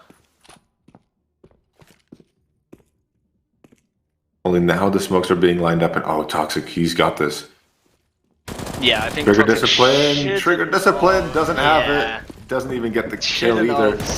That early on, should have got a more advanced position, realizing how many are actually there. Could have been good information, but Donenko getting the kill there on Twixar traded. Second kill now, one way for Donenko there, and he's not able to get a third, but Temple does trade him out. And that good trades by both teams there. Trasco having the advantage now, and Kaz being on low HP is going to make it a bit more awkward for him. Temple almost lands that flick. 48 seconds left on the clock. We have time to make this work, although... bomb down. Yeah, in his sightlines as well. Nothing that Kazik can do aside from save. I mean, like, that op is going to be the eye of a hawk, just watching that bomb, making sure no one picks it up. Exactly, and that's Kaz on his way to save, so... 14 for Trasco, 13 for saves, and another missed opportunity for saves to take the advantage. Yeah. Now I think they'll have less money and won't be able to buy up the way they did the round before. Because the round before they still had, they had the op on Kazakh. They had 2 rifles, I think, and then 2 pistols. I don't think that will be the case this time round. No, And Definitely no. Kazakh won't be able to drop to his teammates because he's only got $100. It's going to be a full-on half buy or like just pistol buy from the T side. And it depends on how they want to play it, because obviously the 14th round, again, as I said before, it's a dangerous one to force up on, but it seems like they will. Lesswood does buy, yeah. So a force up on 14, and that's very, very risky for saves. Yeah, I mean it could still work out. Mac 10 in the hands of Twixar, very quick and solo B hold. Oh. This is not best for Trasco. Doesn't matter. Foster still gets a second as well. Jackpot does get a trade onto Foster on another part of the map, and that's the B bomb site fall. Where that came from, short. That came from Divider, just here where Temple is right now. Yeah, that's really well played by Trasco there. Oof. Almost lands another one. No, almost, yeah. Gonna be pushing up B now. Yeah. Oh, that's Twixar. No, that's Wonderful. Sorry, dropping the bomb. That's right in front of Wonderful. Well, Wonderful killed him. Yeah. You get what you get. Yeah, both are correct. But yeah. Twixar now. Let's not be pedantic here. Oh, don't. In a 1v3 for Twixar, and he cannot make it happen. Nothing he can do against two orbs, man, and that's 15 for Trasco, and now stays in a very, very precarious position. Have to make the right plays in both of these rounds, and with the buy that they have, is not going to be well. Yeah, given that they forced up this round, they're not going to have that much money, and it's. Look at the buy. Look at this. This is their second round buy. This is their second. This is almost exactly their second round buy. A little bit more utility than on the second round, but very reminiscent. If you remember how that went. Yeah, exactly. This is. Yeah, exactly. It's going to be a very, very tough one for saves to win. Trasco taking a timeout as well, probably giving saves. I don't know about this timeout. I think they've given saves a bit of time to actually discuss what they're going to do, but didn't keep the timeout going for long. And the penultimate round of the game, if saves can do anything in this round, it will be a miracle. And of course, Russian Jesus will be the cause of that. Yeah, and he's the only one with a decently strong weapon. The Deagle is a good weapon, but he's gone glass cannon again. Is it really a glass cannon though? If it's a scout, would it be like a plastic cannon instead? Glass Nerf gun. Yeah. Exactly. You get where I'm going with this. Going for a very quick round there, it looks like. Immediately up to long already, and Jackpot tries to make it happen. Needs that kill. Land the shots. Needs that kill there. Gives him a rifle and gives his team the advantage. So already at a disadvantage, not even 20 seconds into the round, it saves, and it's definitely going to be a hard 4-1 now. Wonderful taking damage. Not sure how they're Don Echo getting the kill on Twixar. Audion does get a kill back to make it a 4v3, and Don Echo with the flash could maybe get something, but the smoke is dropped, so he's not going to peek through that. They seem aware of where he is. Lesswood they're going to pick by tempo. All of these frags are huge. Well, every single frag that either team gets are huge. It changes the dynamic of the game, changes how they are going to play, and they're going to try and take a really, really wide rotation to B. And Trasco need to see this play coming, otherwise it could be very dangerous, especially if one of them does get an advanced position in heaven. Yeah, it looks like the penny has finally dropped up for Trasco. They're rotating a second man down onto the B site. One was watching from heaven, but he's also now taking a position down on the site itself. And with Kazakh leading the way here with a scout, he's going to have to nail the headshot. He wants to open up the site at all, and he's going to be spotted before he can even take a shot. And now Buddy left alone in a 1v4 with nothing but a deagle and the dream. Cannot even land the bullets, and that will be the map for Trasco. First map, first win for Trasco on the map that they did pick. Now it puts things in a terrible position. Although they're going into the map that they are picking, it's still very tough to come back and win the second map. I mean, it is their map pick coming up on Best 2, so we'll see how that goes. I mean, in all honesty, did you expect this map to be so close? No. Not at all. It was a very good showing from Saves despite everything. I think they just missed a few key rounds that they should have won with the advantages that they had, and that cost them in the end. The one thing I will say is it's the exact same scoreline as the map they did play on. Sorry, it's a game they played on Ancient yesterday against Sacramento. That's a good point. Yeah, that was also 16-13. 16-13, and now they're going into a map which, they haven't played too much. Talking about Trasco now, haven't played Dust 2 officially a lot, but they're still going to be able to make something out of it. Dust 2 is not exactly the hardest map to sort of muddle about on. Yeah, it's really a map where aim takes the first, like aim is what wins it, basically. There's very little tactically that you can do that the other team won't be aware of. You really have to win the fights head on rather than try and be mischievous with them. Yeah, like I kept an eye on the game, and it was like basically in the beginning, the first 5 rounds went towards Trasco. Probably that was like the result of them getting the pistol round, and afterwards like saves, like it just kept on going here and back, here and back, here and back, and in the end of the first half, they managed to get like more rounds, and I'm talking about Saves eSports. So like, they end up with a score of 8-7. And even when it comes to the second half, again, it just kept on going here and back, over and over and over again. There was a glimpse of hope that maybe Saves eSports will be able to get us like to overtime, but unfortunately, it didn't work out. It didn't work out for them here in Overpass. Yeah. Saves in the first half of the game playing on CT definitely had a tough time starting off with, but they were, in my opinion, they were just feeling out how Trasco were going to play it, and they did end up, bringing it back as you said, and I think that is very good. Looks for Saves being able to read the opponents maybe a bit later than they would have hoped for, but still turning it about before the half does end. Mm-hmm. Yeah, I think the thing that really killed Saves' chances is the second half, like you said, was very back and forth. It was just one team wins the round, the other team has to force, but then they win the force.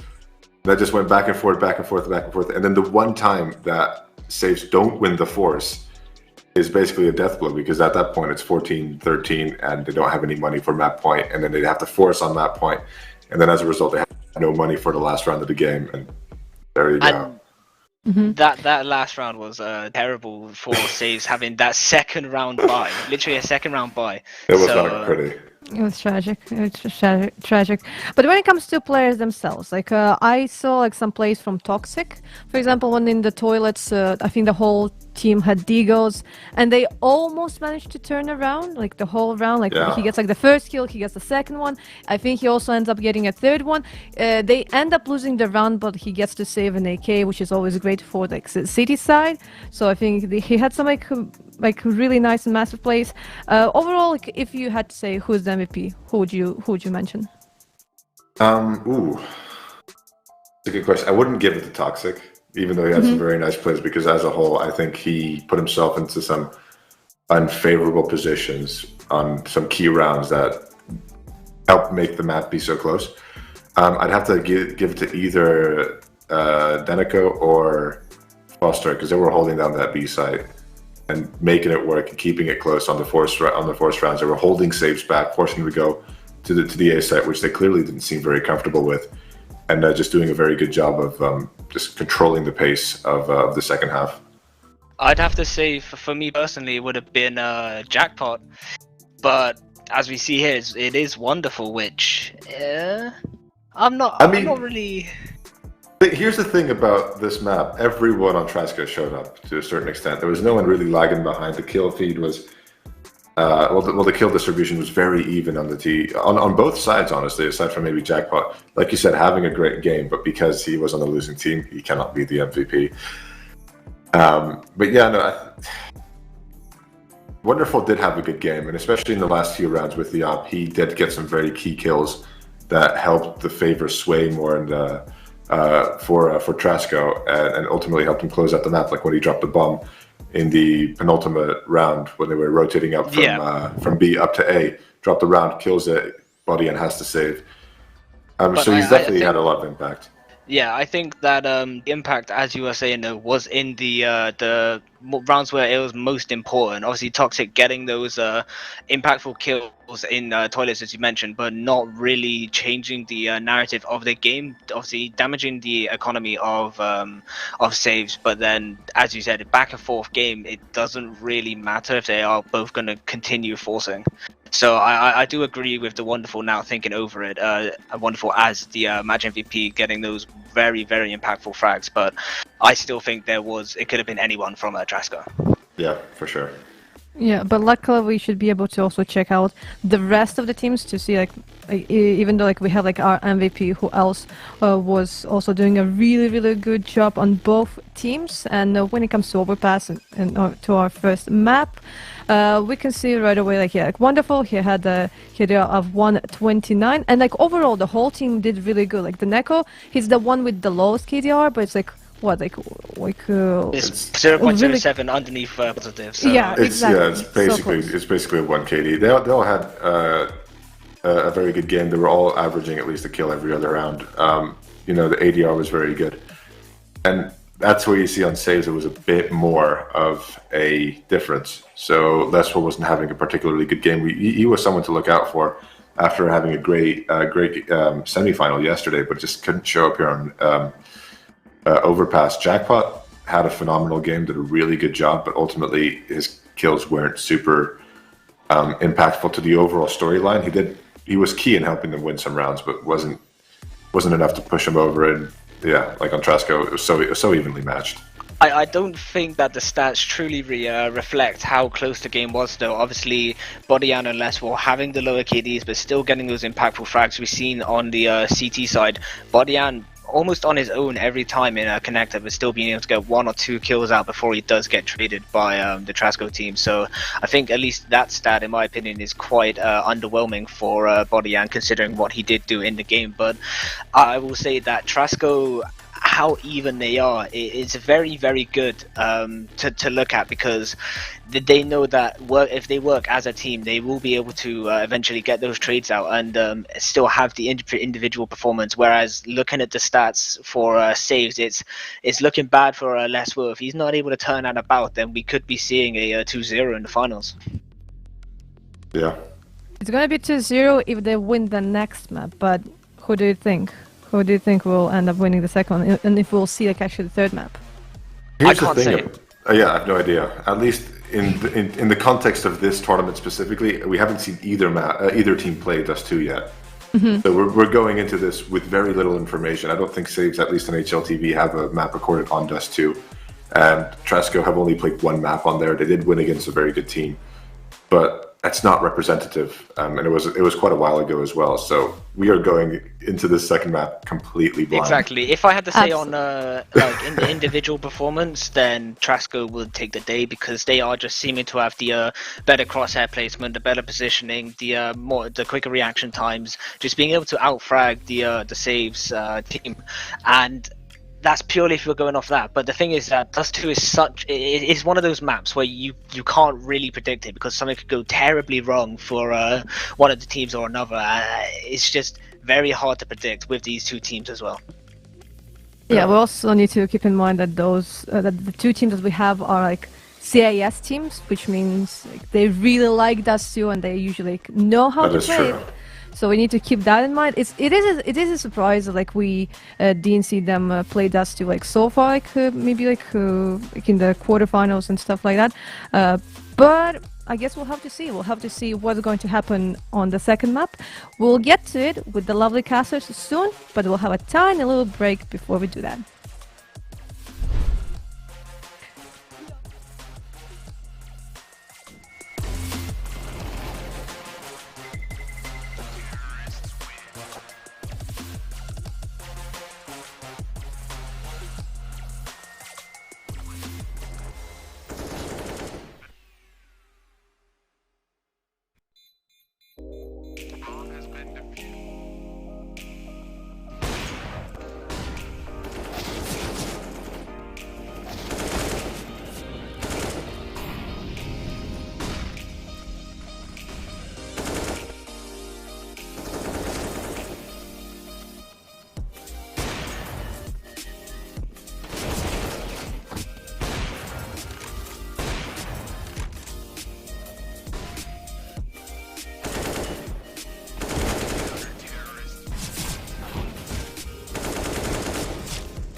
We are back for the Season 1 finals here for the Ghetto E Cup between Tresca and Saves.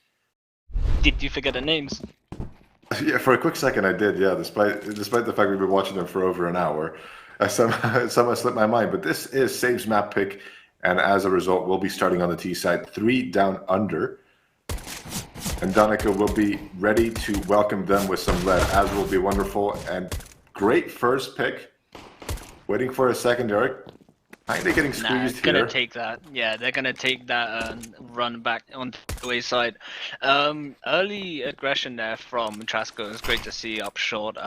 Wouldn't expect them to really be trying to fight in lower tunnels, but either way now the 2 players that were fighting there moved up to long and taking the fight on long. Body and it's gonna be able to take out Donaco though. And he's able to take out wonderful bait from him there.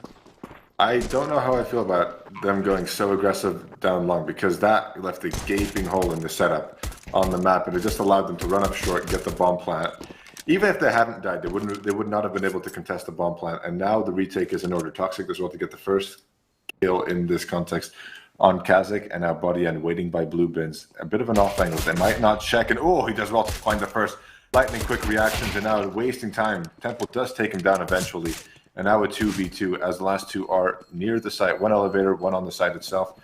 Haven't properly cleared it. Toxic needs to be on the bomb now. Oh boy. Yep, no time. No time.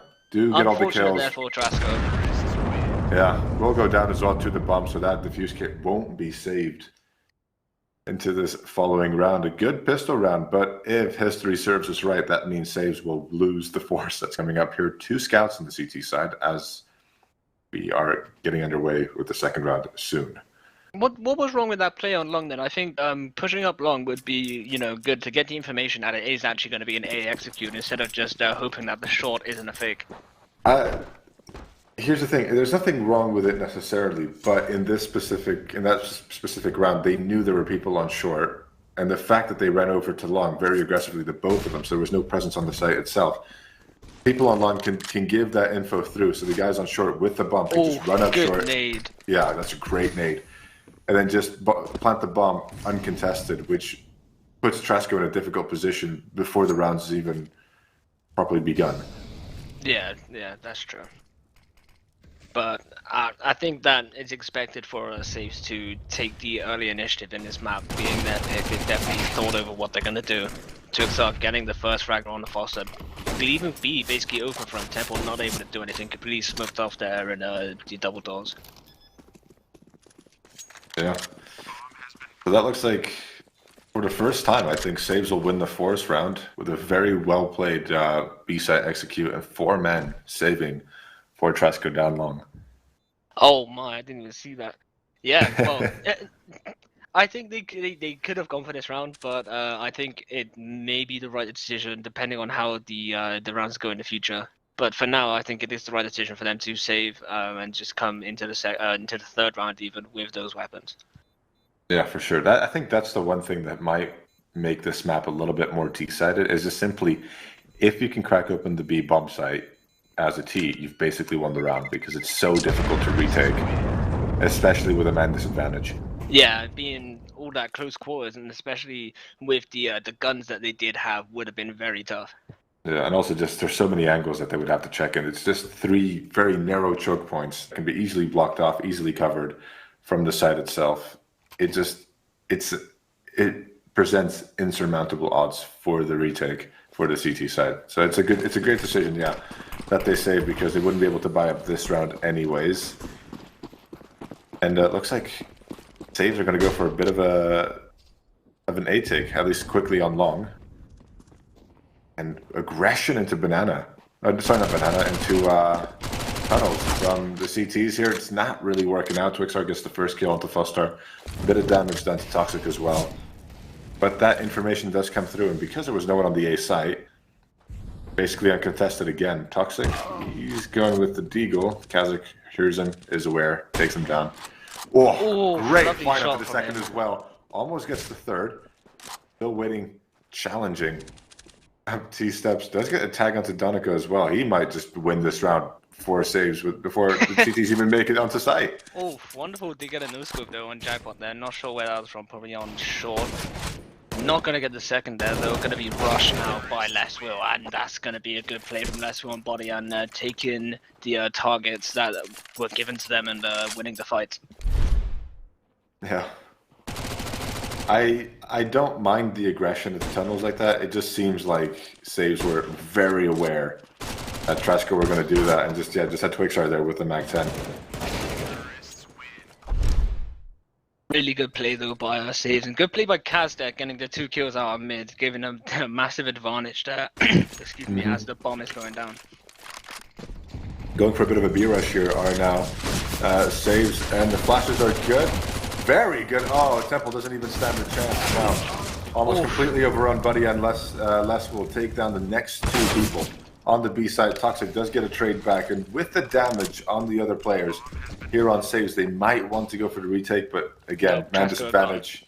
Yeah, man disadvantage on the B side makes the retake almost impossible, and they're going to just save the weapons they pick up.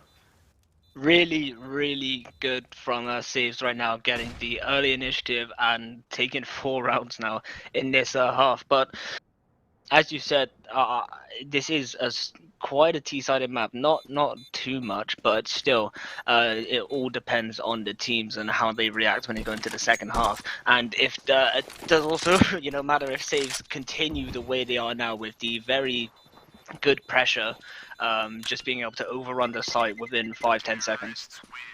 Yeah, they're setting up the tempo very well. It's a very quick tempo they're setting up. So the CT side just doesn't have the time to set up properly on the site before they're being assaulted by utility, by flashes, by players. And that's how these sites get overrun so effectively. And just their setups are very unbalanced in the A or B side. So it's just saves get the information very quickly from the CTs, make a decision based on that, and then the CTs can't even contest the plant or go for the retake. Yeah, but definitely a much better performance from saves individually as well. Being able to get the kills that they should have been getting a lot last round as well. Oh, sorry, last half. Last game. They'll get there eventually. Yeah, eventually. Well, early aggression here from saves, yeah. Is that Jackpot pushed up into mid with the bomb now arriving as well? Yeah, that's 3 of them just there. Looks like they're gonna go for a mid to B split. Foster just get that kill out to Jackpot. Second doubling kill as well. up actually, and now with the AUG coming from behind. Yeah, does well to get that kill. Bodyan gets himself a third, 4 saves, and now with the boost, the bomb hasn't been picked up. This is perfect. Oh, great. They have the sightline. Toxic gets the kill. Body I don't know really there's one playing up close. close here. Yeah. Yeah. 9 HP though, all it takes. Okay, Kaz. Excuse me. The machine is out. The machine is dead. Wow, making it a 1v1. Bodyan only has 9 HP as well. 45 seconds has sight of the bomb, but Bodyan still wins it out! With 9 HP and a dream, 1 bullet was all it took to take down Donico, and that's 5 on the board for saves. Really, really good play there from Kaz to be able to get the person who was boosted up and just takes him out of the game completely. Maybe shouldn't have picked the second person there, but Bodyan makes up for that mistake and wins the round for him. Lovely angle here by Toxic. Very dirty angle. Then look at this. Barely see him. Donica does well to take him down, and then just the fact 9 HP, 1 bullet would have done it.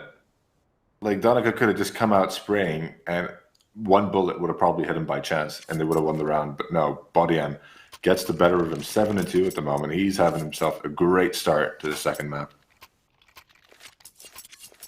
Yeah, looking at the stats, Jackpot not really having to take the initiative in this one. Les will also, showing that he's not exactly the worst player there, keeping up with the team now, as compared to last game, being at the bottom with quite a heavy distance between them. Yeah. Wonderful as well to get the first kill to Jackpot, who's not had himself a great start so far, 0-4 at the moment.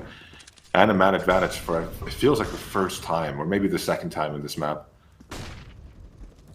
Can they take advantage of that, though? That's the question. I think they should be able to. Saves. Oh, don't echo there, getting the kill on Twixel. Should have been a kill here there for him. 5 HP left on Echo though. Yeah, now less well, he's got to use that smoke that CT's put down to make his way up onto short, and no one's really checking for it either. Donico is still playing short, but with only 5 HP, he's very vulnerable, and now Bodyant slowly creeping up long. About to go for the cross. The op is watching it. I think that's wonderful watching the cross there to smoke. Will help him out a little bit, Donico. He gets the kill. Good kill there. 5 HP. Oh. And, through the wall. Simple, accurate as ever with the op, and now Kazakh left in a 1v5. Not what a way to win your first round. Yeah, he's going to have to go for the save, but there's already coming from behind Toxic. He's not going to let him save. Yeah, that's definitely more like it from Trasco.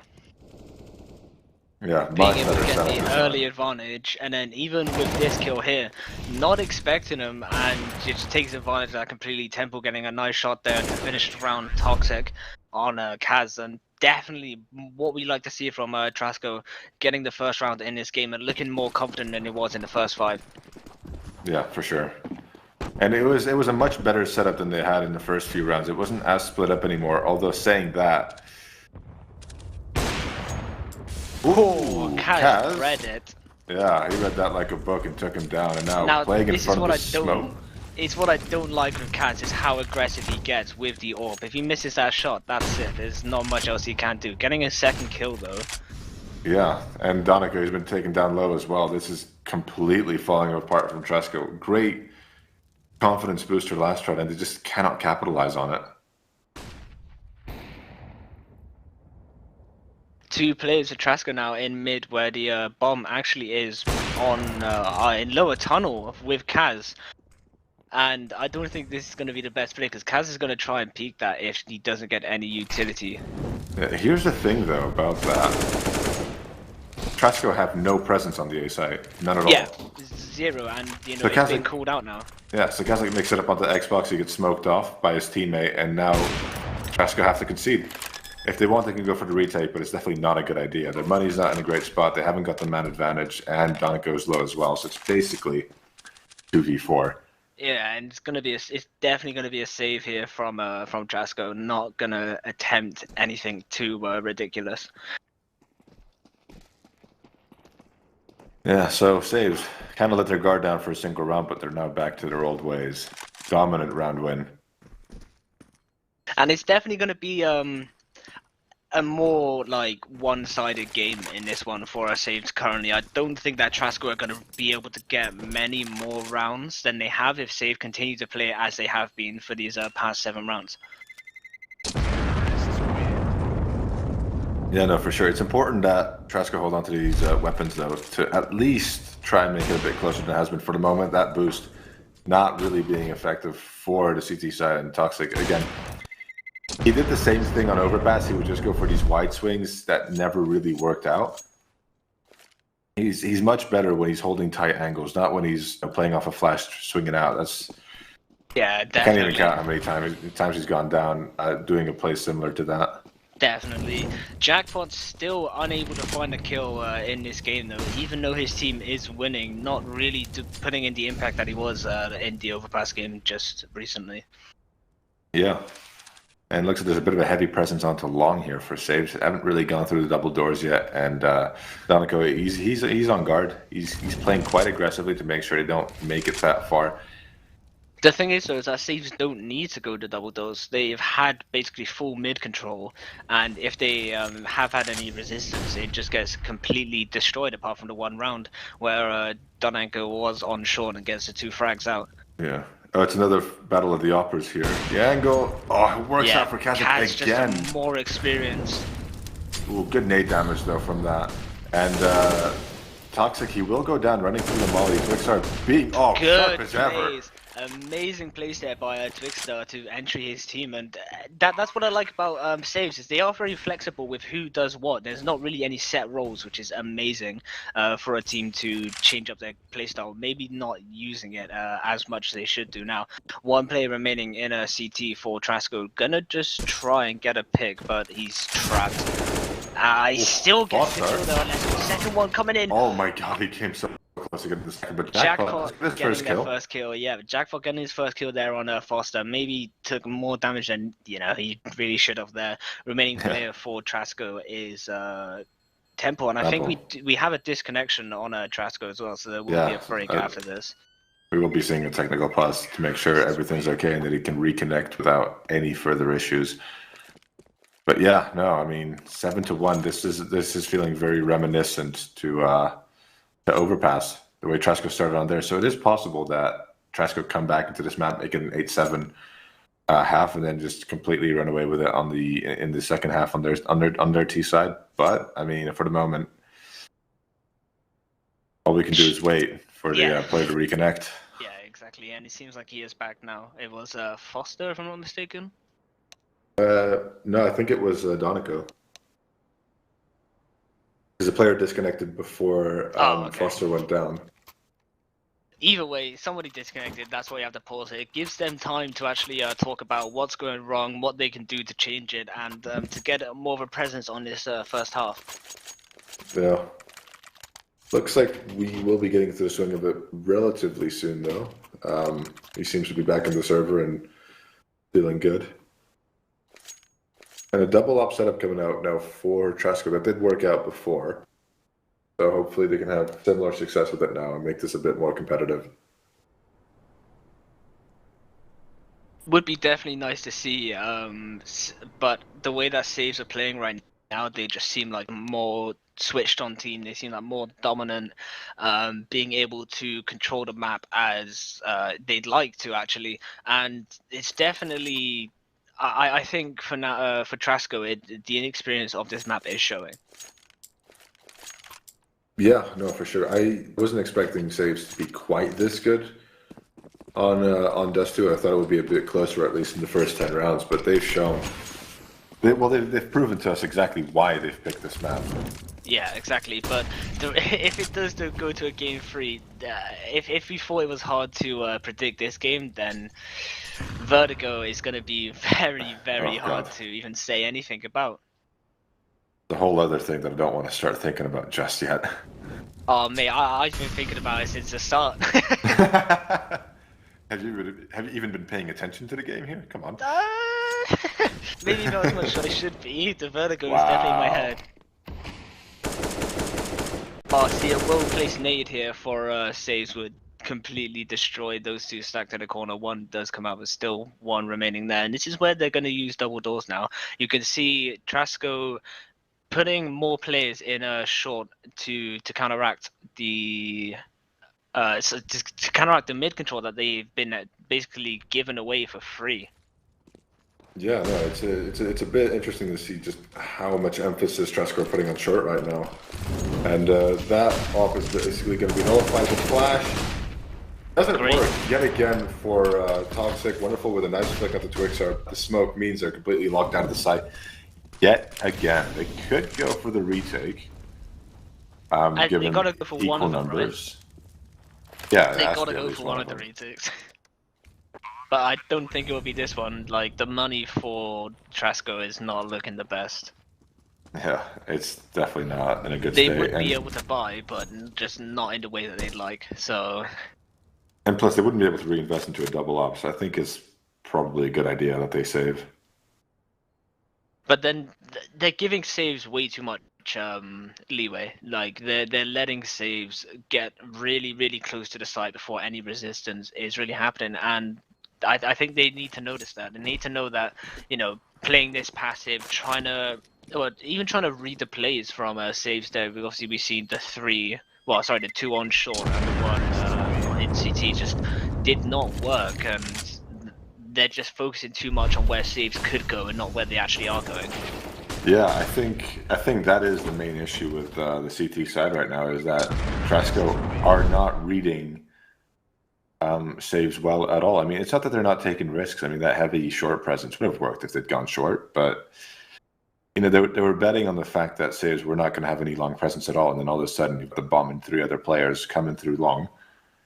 It's just they're taking risks which are not paying off yet, and I think they're just waiting for it to actually pay off at some point. They should, like you said, have more.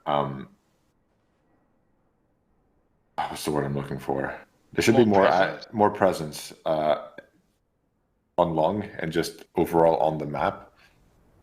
They tend to concentrate a lot, focusing on being able to get trade kills. They're trying to stack up and exactly trade kills, and it's not going well for them at all. So I think we should hopefully be seeing one of the orbs on A long just to cover that, and then maybe they could still have 2 other players on A short. I don't see it wasn't really an issue. It's just having that long wide open, but you can see now they have 2 players. Yeah. What is wonderful thinking? Going into lower tunnel with an orb. Yeah, I'm not. It seems like, I don't know, they're just being a bit too conservative. Like, the lower tunnel push wasn't exactly the best, but the way that they stacked up, definitely a bit too conservative for what they need to be doing. And only 2 players on B, and one of them currently rotating to look through mid now. And you've got 4 players in upper tunnels for saves, and it's not the best matchup now. 1 orb watching, but completely flashed out of it. And just look how easy the take is. The take is so easy for saves, and there's no point in Trasco even trying for this round. There really is no resistance. Toxic is trying to play here. He's gonna get the bump down. Oh, and he got the second. Making it a 3v2 now, 4 saves. That is a lights out play, and for the first time, something very risky that works out. Now, I think Trasco might want to go for the retake. I'm not entirely sure. There's only 2 people on the side, but wonderful. It's a flank on a flank. And yeah, look at that, round's just turned, just like that for Trasco. Bomb not going down yet. Doneko and gonna fight it out here, Bodyan that was, and Bodyan losing the fight. Trasco gets the win on a round that should have been saved. The entry onto site was so easy for to excel Bodyan. Oh yeah, no, I mean look at that. That first kill off the Foster was so clean, and then just completely flashed. Couldn't do anything. This is a great play from Toxic. I just find it interesting that Bodyan, instead of planting the bomb and using it as a tool to, force the CTs to make a move, just goes for the fight straight up. I guess he understands that he's got a 1v1 and he can take advantage of it, but... Yeah, exactly, and if he gets that kill, then he opens up rotate as well, but I still think it wasn't the best play from him there. Should have just taken the bomb plant when he still had teammates, even though the teammates were dying. You still give yourself, give your opponents a time limit they have to work around. Yeah, exactly. It's even in the 1v2, like, it would be better to have gone for the bomb plant rather than going to fight Donako, because I mean, exactly, you've got the time limit, but you're also forcing the CTs to make a move. They can't just sit back and wait for you to come to them. Exactly. They have to come in and make a move, and you can force them into angles that you prefer and where you have the advantage. So he's misplayed that a little bit. In the meantime, Blesswell has taken quite a bit of damage from nades. Pretty substantial amount, I'd say. Yeah, definitely. 1 shot now to almost anything in the game. So, well, actually anything in the game. So that's definitely a bit tough for him there. Saves looking like they're going to be trying to execute an A-short push here. One player is actually playing on top of I don't know that. I call it Tetris, but it's not just is it Body and getting the kill on Tuxo. It might be, but yeah, it's a weird position to be in when you haven't got any support, and he's probably betting on them running through the smoke, because if they wait for the smoke to dissipate, he hasn't got any cover. Nice shot from Wonderful though, doing a wonderful job at whittling these numbers down. 4 saves. Dear. Yeah, bringing them out, bringing out the puns. Foster getting a nice kill there on Body and really taking it down. Kaz getting 1, not able to get the second just yet. Gets the second. Oh, can't get the third now. One remaining player, Leswell, with very, very low H, but in a good position to throw a molly if he can, which it's gonna land on the bomb. And oh, it doesn't spread fully. Oh, that's such a shame. It does spread. Oh my god! What? That is such that RNG. At the very last second, the molly spreads over the bomb, and because he was already low, it took about 3 ticks to kill him. I could have sworn I seen the bomb diffuser was minus 0.02 seconds. Oh god. Wow. Oh dear. That means 0.02 seconds away from getting the bomb defused. That's really playing by the finest of margins.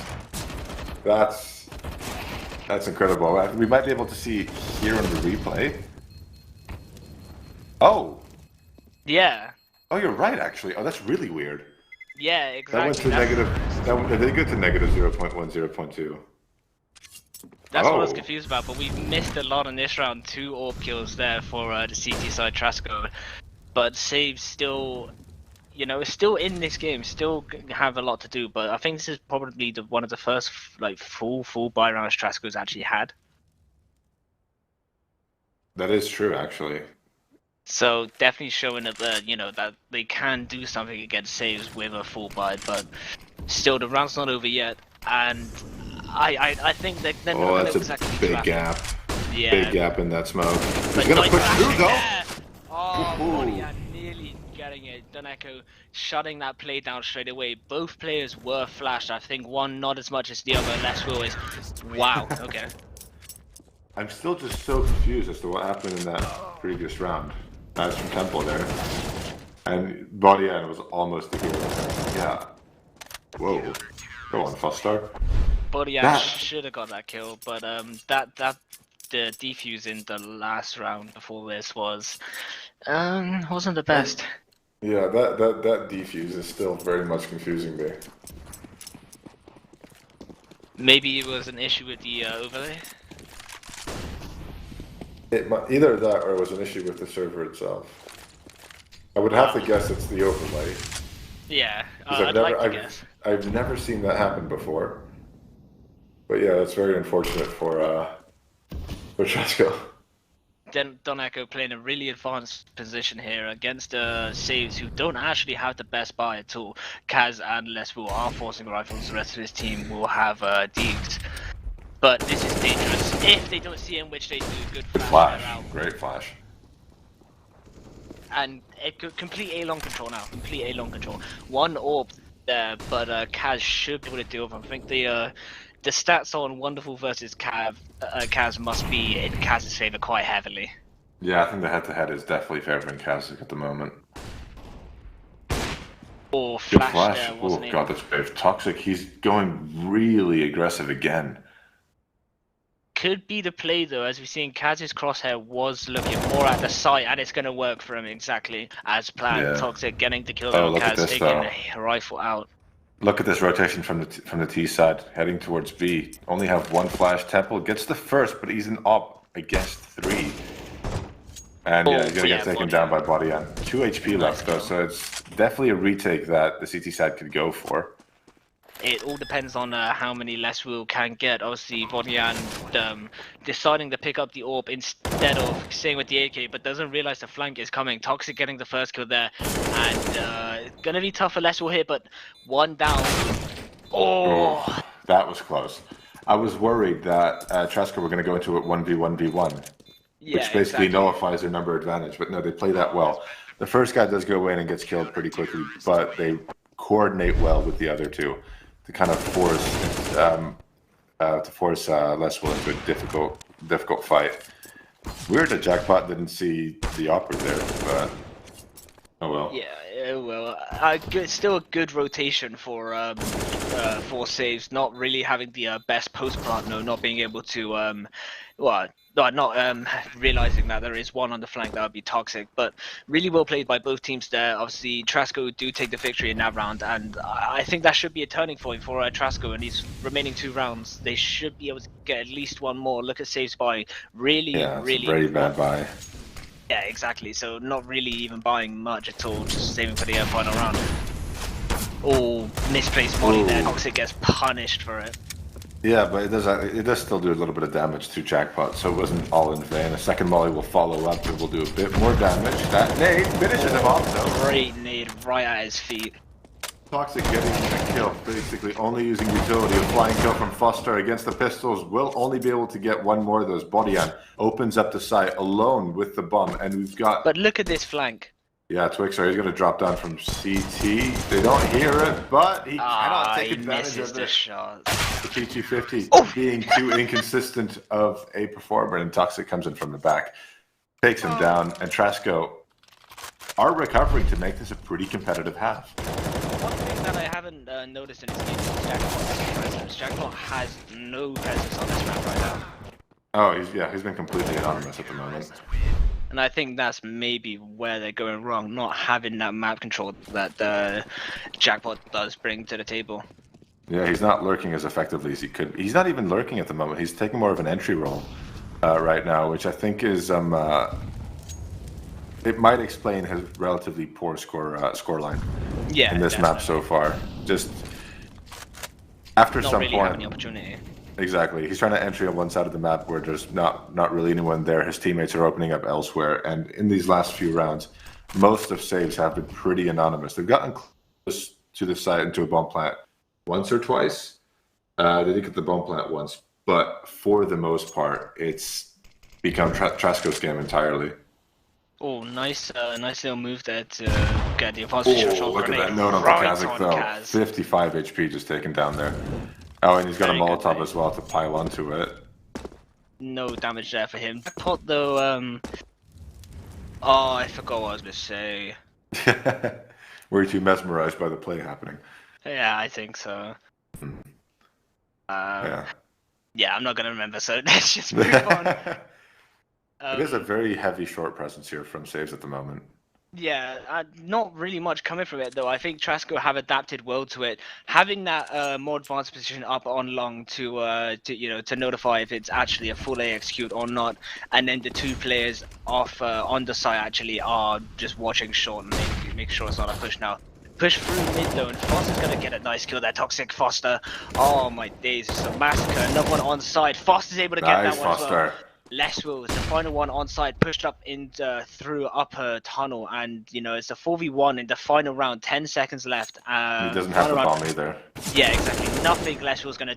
He's just gonna have the stats a little bit. But Temple puts that an end straight away with the AWP 6-9, and that is a great comeback. Again, you were talking about 8-2 last time for saves. This one making it 9-2, and then getting the final 4 rounds. Yeah, no, great turnaround from Trasco, and hopefully they can carry this momentum into the second half, make this an interesting game, and maybe even a 2-0, and then I can have dinner on time. I'm just kidding, but yeah, no, this has been a great match so far. On time? Dinner's at 11 p.m. for us. Oh, of course. What was I thinking? I'm basically retired if I have it before 11 p.m. Exactly.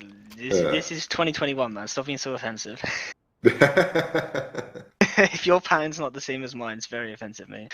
Match paused here. I do apologize. Yeah, I think we might be having another technical pause. Something may be happening. Either that or it's a tactical pause. Something's definitely happening. Just don't know what it is. The mystery. If only we could get into the TeamSpeak servers of the teams and find out. I don't speak any Russian, so I wouldn't know, but I think you'll be able to understand. Yeah, exactly. From the way they're talking. Yeah, exactly. But really good plays from Trasco. I am quite surprised they're able to bring the scoreline back to a more respectable score than what we first imagined. Yeah, and I think if they win this pistol round, this could set them up very well to at least tie it up again, bring it back to 9-9. Definitely. It all depends on the player's individual performance now. I believe. I don't think there's going to really be a sort of a master strategy from Trasco apart from stacking up on X, Y, or Z and getting the trades out. Yeah, I mean they could always fall back on the classic strategy around Dust 2, Rush B. Yeah, of course. And I mean, Trasko's Ukrainian, so they're not exactly masters at rushing beer. If they are Russian, different story. That is a good point. That's a very good point. Maybe they can Ukrainian be instead. I am not going to apologize for these terrible jokes I'm making. Yeah, I am going to apologize for the terrible jokes I was making. Wait, what? Hold on a second. This is not how it's supposed to go. You're supposed to back me up. I don't know. I don't know. Oh, this is unacceptable. First you make fun of me for having dinner before 11 p.m. and now you won't back up my jokes? He's starting to sound like a dad. Yeah, I've never felt more betrayed by you, son. Oh dear. Yeah, Because there's an age disparity between us doesn't make that acceptable. It's not even a big disparity. I'm 2 years older than you. Really? Yeah, I just look very old. Thing is, exactly. I had a reset for my exams, and so yeah, it's like a month or month and a half where you just do nothing but study. Yeah. Nah, And in that time, I just don't shave, and I happen to be able to grow a beard pretty well. So like, if you leave it for a month, I suddenly look 35 and in like a midlife crisis, casting eSports. I mean, now I want to see you freshly shaven with the baby face. I promise you do not want to see me freshly shaven. I do. You're teasing me now. You are teasing me now. I am. See, the only issue is that I'm teasing you, but there will never be a resolution. I'm not going to show you the photo. Exactly.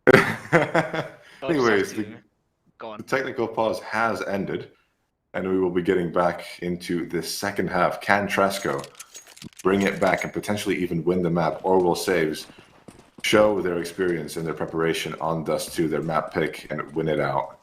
I'm going to be quite upset if there's not a game 3. Yeah, well, it's a good start for Saves. Oh, a very good start for Saves. Yeah. Oh my days, what? Cass really going off there. Bodyan, yeah, okay, Cass and Bodyan really doing damage this round. Final player is going up in short. Nice shot there from Temple. Bodyan. Oh, there is one in Goose here. Jackpot. But and it's Jackpot. Doesn't fluff his lines and immediately. Yeah, immediately doubles his kills. What an impact he's having.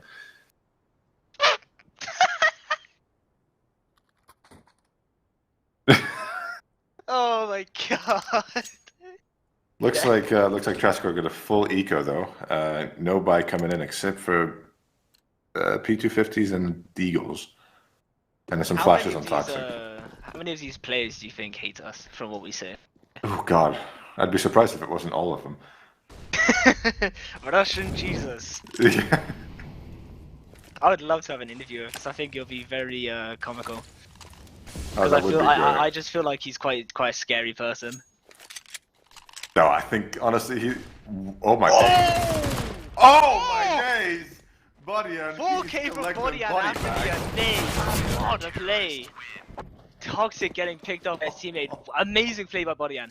First to get the nade into double doors, and then just spraying them down as trying to push through. That was the perfect setup, and that's just elevated him into the top fragger of the entire server. 19 and 10 at the moment. Yeah, really putting the team on his back in this one. Jackpot still not having the best game, as we said beforehand. But yeah, when you've got your teammate Bodyan doing something like that, I don't think you need to be playing on your best day. Yeah, honestly, it can just be carried. It's like when I play with. Yeah, it's when you play with your friends, like, just in general. Yeah. Okay. Hold on a second. Well, I mean, hold on a second. I don't. Nah. No. You lag. So I didn't actually hear what you said. So I thought I'd just sneak that one in there. Oh, you thought? Nah. Yeah, I thought. It happened. You can't change what happened, mate. No, I can't change how badly you've hurt my feelings, but I can tell you that you're wrong. Oh, where's the screenshots? I'll tell you what, I'll send them afterwards. In the meantime, though, Amidst Me is being attempted here by Trasco, although the smokes have missed into CT spawn, and so it's allowed Leswell to have a bit of a sight line towards mid doors, and so Trasco, they're going to have to change up their approach. They're going to go through short, where we have Kasich still on the scout, interestingly enough, taking this as a bonus round. And just now we're waiting 40 seconds on the clock. They're gonna have to hurry it up sooner than later. And dropping into CT. I don't think this was hurt. And Kazik still gets the tag though. Leswell jumping through the smoke. Gets a double with the MP9. These SMGs are doing massive amounts of work. Jackpot trying to get one more. Tag down through the box. He's being completely overwhelmed, but he has dropped the bomb. And with no one, well, only one. Left. Oh yeah, only one man left on shore. If they do anything in the next 5 seconds, Toxic is about to get the first. He has found the second. They can plant. 7 seconds left. Last man coming from short. Twixar has got himself an M4, and he no longer has the M4. Head ripped off by Temple in the first round of the second half here for Trasco. After it was, well played. Yeah, I really thought that was going to go Save's way, but Toxic with the Galil just cleaning up heads, and with 9 seconds left on the clock, the bomb goes down. Lovely shot there by Temple as well to finish off the round, and Trasco now having a foot in this half. Yeah. This could be the start of something. They have to win this next round to really zero the CT side economy. Good nade onto Twixar, who might go a bit aggressive. The nade that he returns is not quite as good. And, I mean, Trasco have the chance to go up short. I mean, no one's really watching it at the moment. Yeah. But at the same time, why are they leaving it so open? They've basically given full site control if Trasco do decide to go up to A short. Honestly, I don't really know. And I'm not really sure why the stack on B has come in this round. Maybe trying to read the play from Trasco, but zero mid control at all for saves. Not even putting a body in there just for the information.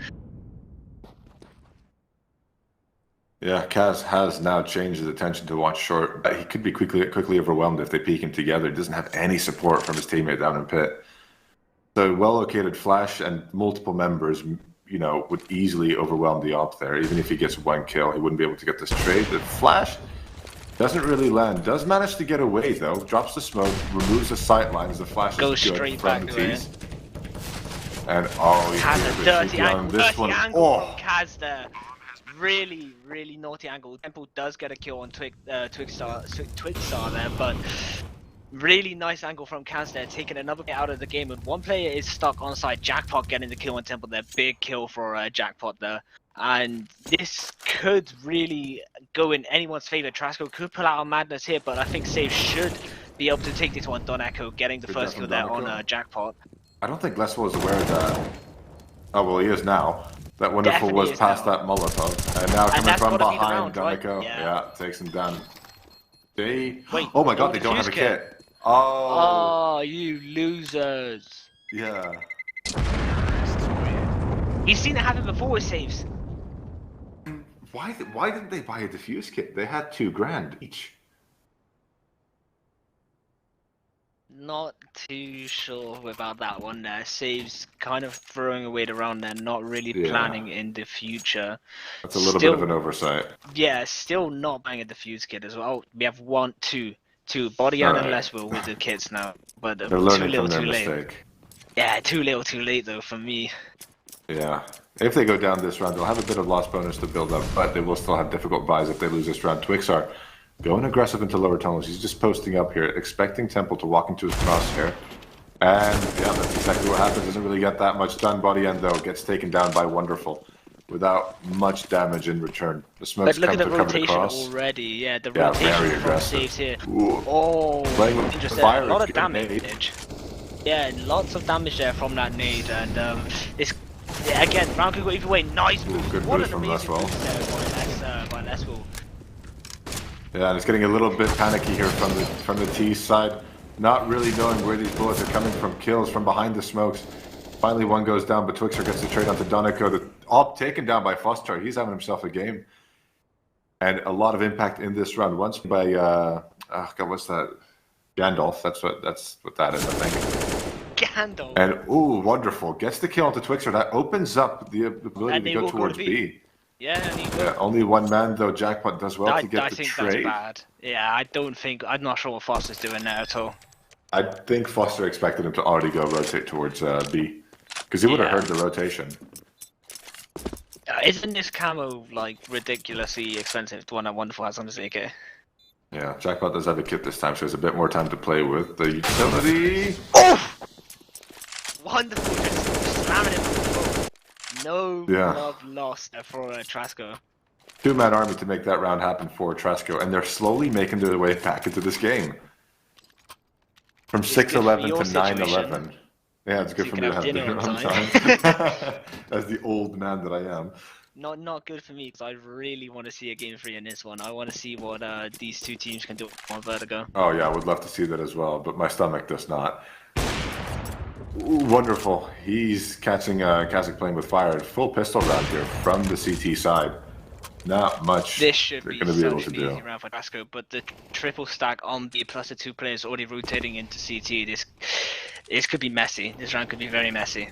I mean, it could be, but I don't think it'll be too much of a worry. I mean, 3 USPSs, good pistols in a pistol round, but relatively ineffective against armored opponents, unless you get like 3 dinks in a row.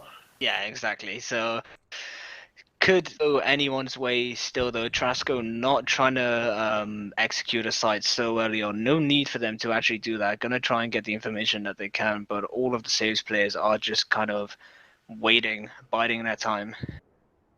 Yeah. Weird to see them taking their time like this. The flash is ineffective.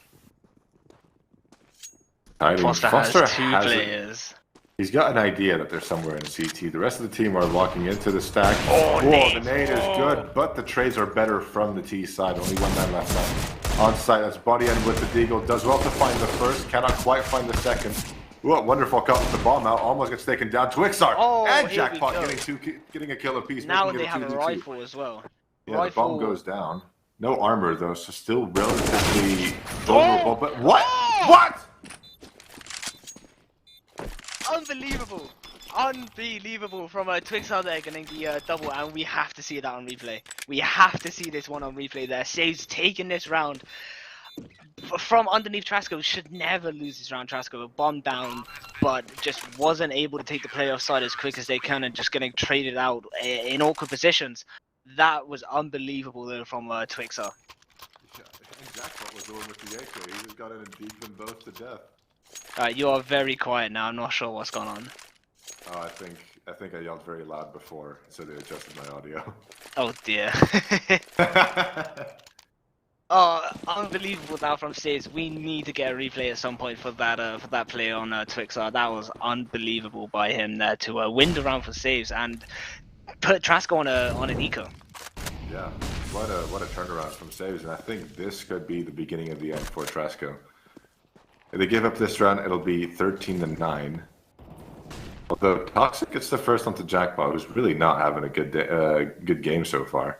No, traded out instantly though by Leswell, so still even at this point, Leswell did take quite a bit of damage though whilst fighting that. One in mid there, Temple not able to get a shot off there. Neither player getting a shot off. Temple does pick up the AK that was on Jackpot's body, so that gives him a little bit more firepower as they head on towards the A site, which is... No one's watching short currently, which... Yeah, it's pretty sparsely popular. I think Kazakh is now changing his attention to his short, but he's going to be mollied off the angle. Still gets the first kill, gets tagged relatively low though, and Donico gets a kill at the body end. Only 1 man on the A side right now. Foster takes him down as well. P250 down long. Ooh, Temple playing with fire. Great kill though. And he gets the second as well. Oh, what a way to bounce back. A full eco into a complete round win. An AK picked up. A few AKs picked up along with the op. And that really giving it back there. Yeah, and that's four saves onto an eco again. Yeah, back and forth game again, just like we've seen in Overpass, and this match would definitely get messy from here on out. Yeah, a lot of missed chances from saves. A lot of missed chances from Trasco as well, though. Yeah, ooh, that's a big nade stack, and Foster, he's not quite dead yet. He will die eventually to USBs. Oh, good damage there. Ooh, that's great damage, but bad fight to be taking. Your angle is not favoring you in the slightest, especially with that smoke down. But now they know that there's 3 players on long. Getting the early rotate though is the saves players all stuck in CT now, and they're gonna try and make something happen from this B push. 2 players on B, still though, one directly underneath. Window, Ooh. Temple gets that kill. Now Kaz gets the first, but he gets traded out by Temple immediately. That's now a 3v2, and Toxic playing close here in mid. 3v0. Oh, whoa, Temple gets him through the smoke, just a clean headshot like that. Like it's nothing, long range. And just like that, Trasco in 1 round. In 1 round between them. That's... Now, is it going to be the case of Trasco draw this and then saves win? Trasco draw this and then saves win? Or are we going to see an upset here from Trasco? This could go either way. We are seeing a big shift in how Trasco are playing. They're gaining a lot of confidence. They're wanting to take these fights. They're willing to take bad fights, really. And completely blind flash, Foster. but I think Foster's flash as well. Yeah, that nade almost brings him down, and Buddy will ultimately take him down. One more on long, though. That nade could do damage, but doesn't really quite. But that's a quick man advantage for saves at the moment. Though, mid is not really being watched here. No, not at all. And this is going to think this might be another B execute here from mid. 2 players on for the CT, now only 1. Taken down early last one. The only one that left was pulled back 4 angry Ukrainians. Gets the first and the second. Drops the smoke for some cover. He's got an inkling as to where he is. Yeah, on site. Spots the leg. I think he spots the leg. Yeah, there he goes. Kill and he does. Good job from Toxic there. Still a 3v2, 2v2 now. Nice shots kill with the jackpot. That was a dangerous one. That bomb was in the open. If he didn't get that kill, that could have made the round happen for saves. Good Molotov, but he's ahead of it. Molotov's through. Wow, great kill there from Wonderful on Kaz. But yeah, versus Wonderful now, and it's going to be a tough one for a Wonderful to win, especially if you decides to stick with the orb, although Bodyan is on 21 HP. And he also doesn't have a kit, so he has to be very careful with the time here. Yeah, pulls out a Deke, I think that's the play. Lots of damage. But he's doing... Bodyan's gonna wasting so much time. Even if he went down there, even if Bodyan won that fight, the round would have gone to Trasco just because the time would have been out. No kit available. And that takes this game to a draw. Yeah, and what was it? 11-6. Yeah. It's now 12-12, and no money on saves. So unless they drop the ball again against the full eco, they should be taking the lead here. Nearly there from Wonderful. But 3 players on again. They are gonna stack the B side, and they seem to do this every time they get onto an eco. Temple getting the kill there on as early advantage for them, despite the weapon advantage. Nice kill on the Temple, Foster, and Donico getting some more kills as well. The bomb's still in T-spawn though. They have the B bomb site. Jackpot's now been spotted, taken down to 20 HP. He's not gonna go, There's nothing for him to save. He might as well try and get it. Actually, no, there's some armor to save. That's pretty valuable. So he's going to try and save that. He's had himself a bad game. 25 rounds in, he's got 6 kills, 17 deaths, 36 ADR. Only. And he goes down. And Trasco from bad to worse. And that was a force from save, so... Oh, okay, no, their money is actually still pretty decent. They'll be able to full buy this time. But it's still bad looks from saves now, because if they lose this round, that's going to take them to 15. Unless they can pull something out there, just, out there behind. Yeah, exactly. That's what I was trying to say. Just, I was like, wait, I can't say this. Yeah, if they can pull something out of the hat now, if they don't win this round in the eco, which will follow, they'll probably end up forcing no if we know saves. He's playing a bit aggressive here. That nade does a little bit of damage, not as much as I was anticipating, but it might just stop the T side from going towards B. The avenue being completely blocked off now, and again, very little presence in mid, if any at all. The only man who's there to watch it is Bixar with the AWP, but he's now changed his attention on towards long. So there is a chance for Trasco to just kind of slip between the net. It's definitely gonna be around that Trasco will want to win because they know the consequences if they do. Taking it slow though, not forcing anything, just trying to get that advantage, which they have now. Oh, wonderful. Wonderful is going to take out Kaz, and I think talking last game about the... Ooh, almost gets a second shot as well. That would have been wonderful. See what I did there? Stop it. Good lineup. Wonderful does get himself the trade. That's now a man advantage for the T side, and no one on the B side. Open as well. Yeah. Saves. Have to save. Yeah, have to, otherwise it's gonna just completely ruin them for the 14th round. Well, yeah, they'll be giving up match point otherwise, for sure. Exactly. So they will end up saving here. As I was trying to say, wonderful. Talking about the head-to-head last on the last map with Wonderful and Kaz, there's been completely flipped over now. Wonderful taking the picks on Kaz and not really giving him any room to do anything with the AWP. Yeah, it's weird how he's been suffocated on the CT side with the up, not really been able to get the picks he wants, not getting clear shots really. He has had some good moments, namely when he watches short, but since switching over to mid or B, he's struggled a lot more. 16 and 18, this is the worst performance we've seen from him thus far, and that says a lot. It's not even a bad performance. He's actually doing relatively okay in comparison to, the context we're in, the situation with the map. Yeah, exactly. He's doing a decent job, but it's just simply not performing as we're used to. Exactly. I'd say that Bodyan has really taken over here for Sage, and Les will also putting his work in here. But I think what they need now is Jackpot to really turn up in this game and be able to, just take the tide away from Trasco right now on a really, really big win streak. And their economy is flawless. Yeah, they're good. Fine for until the end of the match. I'm pretty sure. Wonderful on $12,000. Temple on 11,000. The only one who's a bit low is Foster, but he's also died the most on that team, so that's to be expected. And I mean, this is a crucial round. That nade, nade onto Donico, down to 3 HP already. Still, they've just completely given up control of long afterwards, switching their attention on towards short. That's Will. He's going to play here. And caught with the utility out. Toxic gets taken down. Yeah. Takes a bit of damage for saves. Very important. Very important for the CT side to get that man advantage here. Gets the AK as well from the body, so that's another rifle to add to the collection of saves. Gonna be a big kill there. And as you said, very important for saves to get that one. Yeah, for sure. And it looks like they basically telegraphed where they're going. Everyone is almost everyone of saves is on or near the A site. Yeah, well located Molly. Good thing he had a smoke to put it out. Only slowly going up the site, not trying to get themselves into positions where they will get picked off. One player very close on side though. That is going to be Jackpot, and I don't think it's the best position for him.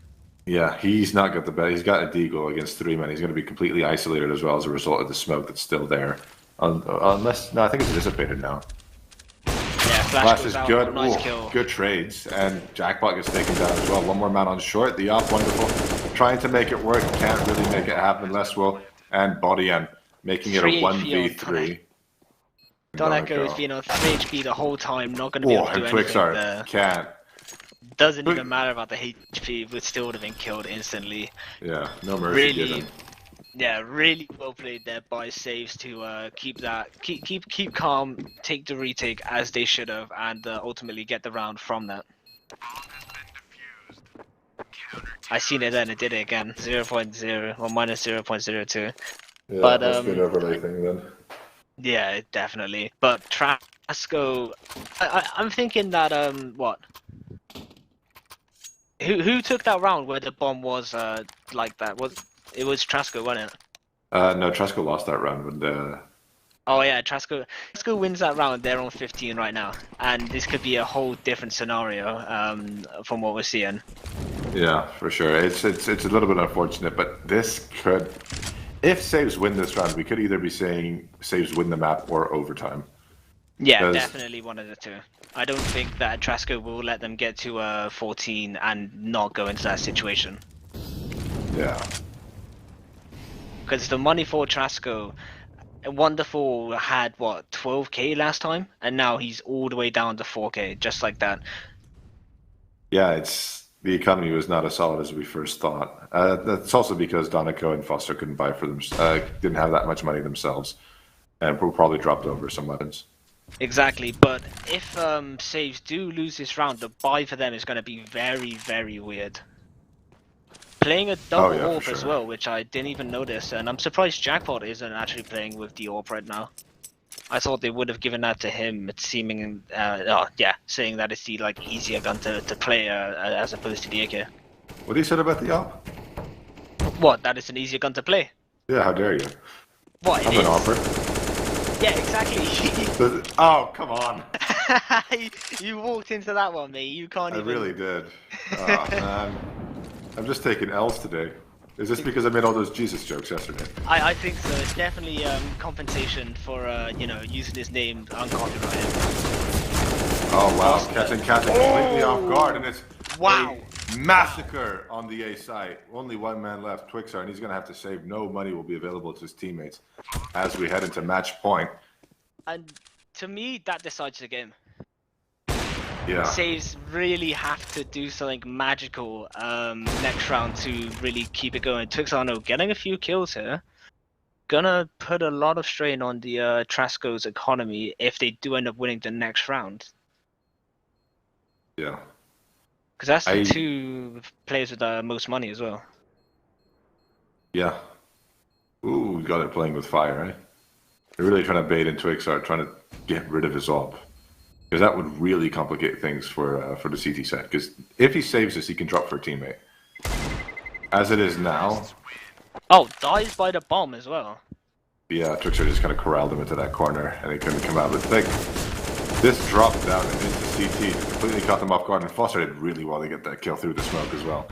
Yeah, that really well played execute there from Trasco, just taking Saves completely by surprise, and ultimately getting the round from that and changing the dynamic in this game. If Saves were to win that round, we could have been looking at a very different story for the confidence of both teams plus the economy.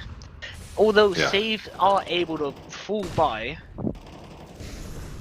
Not even missing any utility. Lesswell dies to a molly. He got tagged down really low before that as well, so that's a little bit unfortunate on his end. There is one player with the AWP watching that smoke with keen eyes, and... No, he doesn't see... Oh dear, that's... Oh dear, I am actually at a loss. Temple, why are you pulling your knife out? It works, a third kill though. Oh my god, and the B side falls completely mid, is completely gone as well. And they have to retake on a 5v2.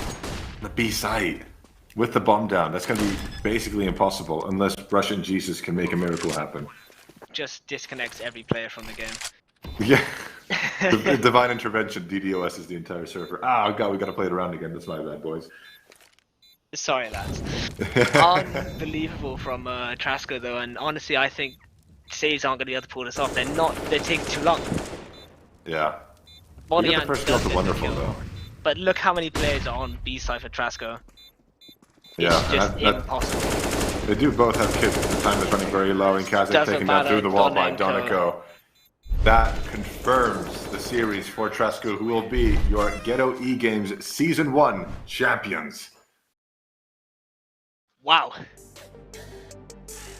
Wow, that's all I can say is Trasco really deserving of the victory in this finals, but a lot closer than I would have expected. Yeah, for sure.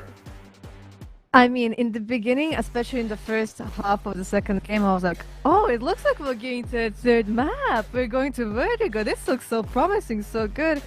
And then some unfortunate rounds, or maybe like an unfortunate side for saves.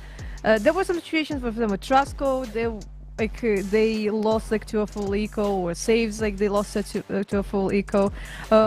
Overall, it felt like Cass was the one who did like the most for saves in the first half, and in the second it was Bordian.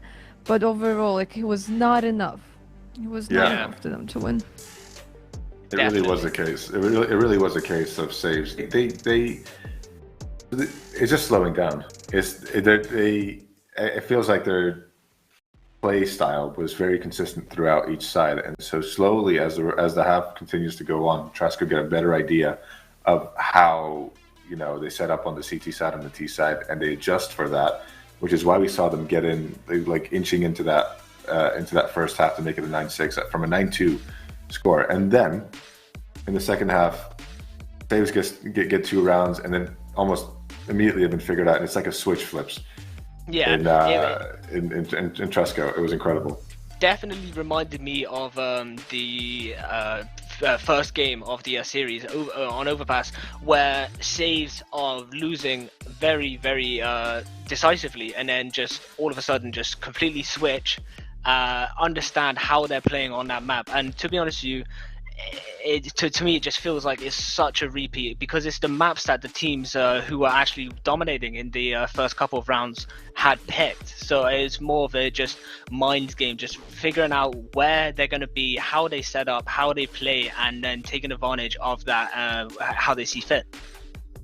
Yeah, and also like that, like Trasco, they didn't get, like, I guess, too confused with that Molotov, because they had no problems winning the following round. But like, at least when it comes like to me, I was like, wait, what? I think at the same with Giraffe, he was like, wait a second, what happened there? Like when like the Molotov, when like I think Wonderful was the one who was trying to do his like best impression of Olaf, who's like diffusing the bomb, in the Molotov and stuff. Like it didn't work out, but like, at least it was not a situation where like they get super triggered, they get annoyed by what happened. Like, yeah, like they had no problems getting around and then like turning everything around. It really feels like it actually emboldened them a little bit, because they lost that round. I think they lost a round afterwards, and then won 4 in a row, finish off the half to make it 9-6, and they really just carried that into the second half. They lost the pistol and the force, and then after that, they just basically never looked back.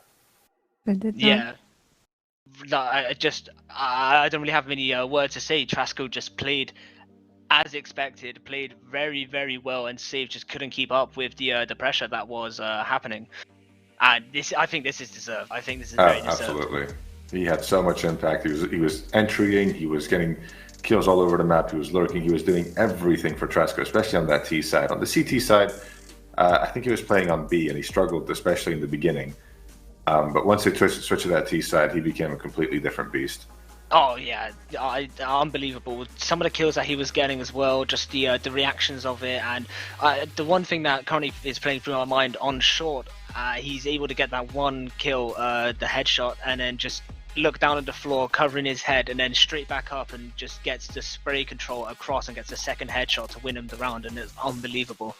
But here we see Jackpot, a player which I really like to watch. I really like to watch Jackpot in the couple of games that we have seen him play. Very, very unique play style, and it works. But today it just was not his day. Not getting the kills that he should have in this second map. In the first map he was playing really well. Second map, no. Bodyan trying his best to keep the save teams up, and I think that's the difference between these two teams as well. Is that Trasco, all of them playing well. All of them are playing very well. Whereas Saves, they had 1 or 2 players playing really good, and the rest of them very average. Yeah, no, it definitely was just the case. Like, I don't know what happened to Jackpot, because like you said, he would have been the MVP for Saves on Overpass had they won. He was so impactful, and they're just completely absent here. Couldn't get the rhythm going. And then, yeah, for Trasco, I think Temple had 0.83 kills per round. He was averaging almost a kill every single round. That's an incredible amount of impact. Yeah, really. Plus the almost 100 ADR as well. But I think Bodyan, I just couldn't believe that one grenade that he threw into the A-long double doors. Oh yeah, and then mowing him down with the SMG. That was really, really well done there, and that just shows that they did have their moments. They did have their moments, but it just was not the day for Saves to be playing this one. But, they have to move from it, they have to learn from it, and hopefully we'll see them soon in another tournament, and, having learned from their mistakes in this one. Yeah. Yeah. But today, as we can see, like Trasco were the better team, and if I understand correctly, we should be ready for an interview with the coach from Trasco, who is Never. I know, guys, you said yesterday you didn't have interviews, so we're going, We're going into this a bit dry, but hey, how are you doing? Hi, Hey, Never. hey, hey. Thanks. I'm doing pretty well because we won. And how are you Oh, guys? of course. We're very well. We definitely enjoyed watching you play yesterday and today. Honestly, unbelievable performance from your players. And is this the performance that you would have wanted from them? Yeah, sure. It has been a pretty busy week for us. I think we've played like 7 national TV matches since Wednesday. So it was a really tough week for us, and it's really impressive to finish it with a win on the tournament. So yeah, I've been expecting such a performance from the guys, but winning 6 games out of 7 is really really impressive, even for my guys. So, Definitely. in the semifinals, you picked Vertigo and you absolutely destroyed Sacramento. What was the reason you didn't choose Vertigo as your first pick here in the finals? We decided that we should go for the overpass because we were pretty sure that Vertigo will be a decider because Saves also like to play this map. So and also we noticed that Saves are not really playing overpass much, and we were pretty confident in the overpass too. So we decided to gamble a little bit in map veto. Also, we were like planning to play a nuke as they pick, but then we decided that we should ban it and play Dust 2, which is a map that we train not very often, I would say, and you might have noticed on the CD side, especially at the first part of the first half of the Yeah. CD side, that we were struggling a bit, but we were maybe skillful and lucky enough to come back at 6-9 after the first half, and then we were pretty dominant on the T side. Yeah, Did- I could. Oh, sorry. You go. I just wanted to ask, like, if you actually expected for the scores to be so close, because we kind of expected for Trasco like to win, but like, did you expect for like both like Overpass and Dust to like to be so close, so that the round would be going here and back, here and back, here and back, you know? Dust 2 maybe, but on our press, we were really surprised, and we were not playing our game, especially on the CD side. We were playing maybe sometimes too aggressive. We were playing a lot of gamble calls on CD side, and we were not lucky enough to stack the correct side and know the direction of the T side. But finally we managed to win the overpass. Yeah, we expected it to end much easier, especially after like 8-2 start on overpass. Yeah, so we thought overpass would be much easier for us. Was there like any times where you felt like you were not really controlling the map the way you would have wanted it in both games? Because from my perspective, especially in the overpass game, there was a few times where you looked a bit lost on what you was actually doing. Yeah, we also called lots of tactical timeouts, and I was talking to the guys, so we will start to play our game.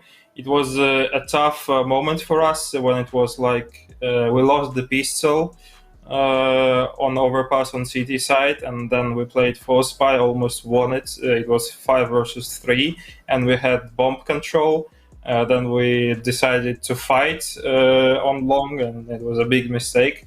We talked through it, and after that, I tried to keep guys cool, so we will make and call the right decisions. But mainly, the whole overpass, the whole city side was pretty shaky, and rounds were going different ways. Lots of force buys won from both sides.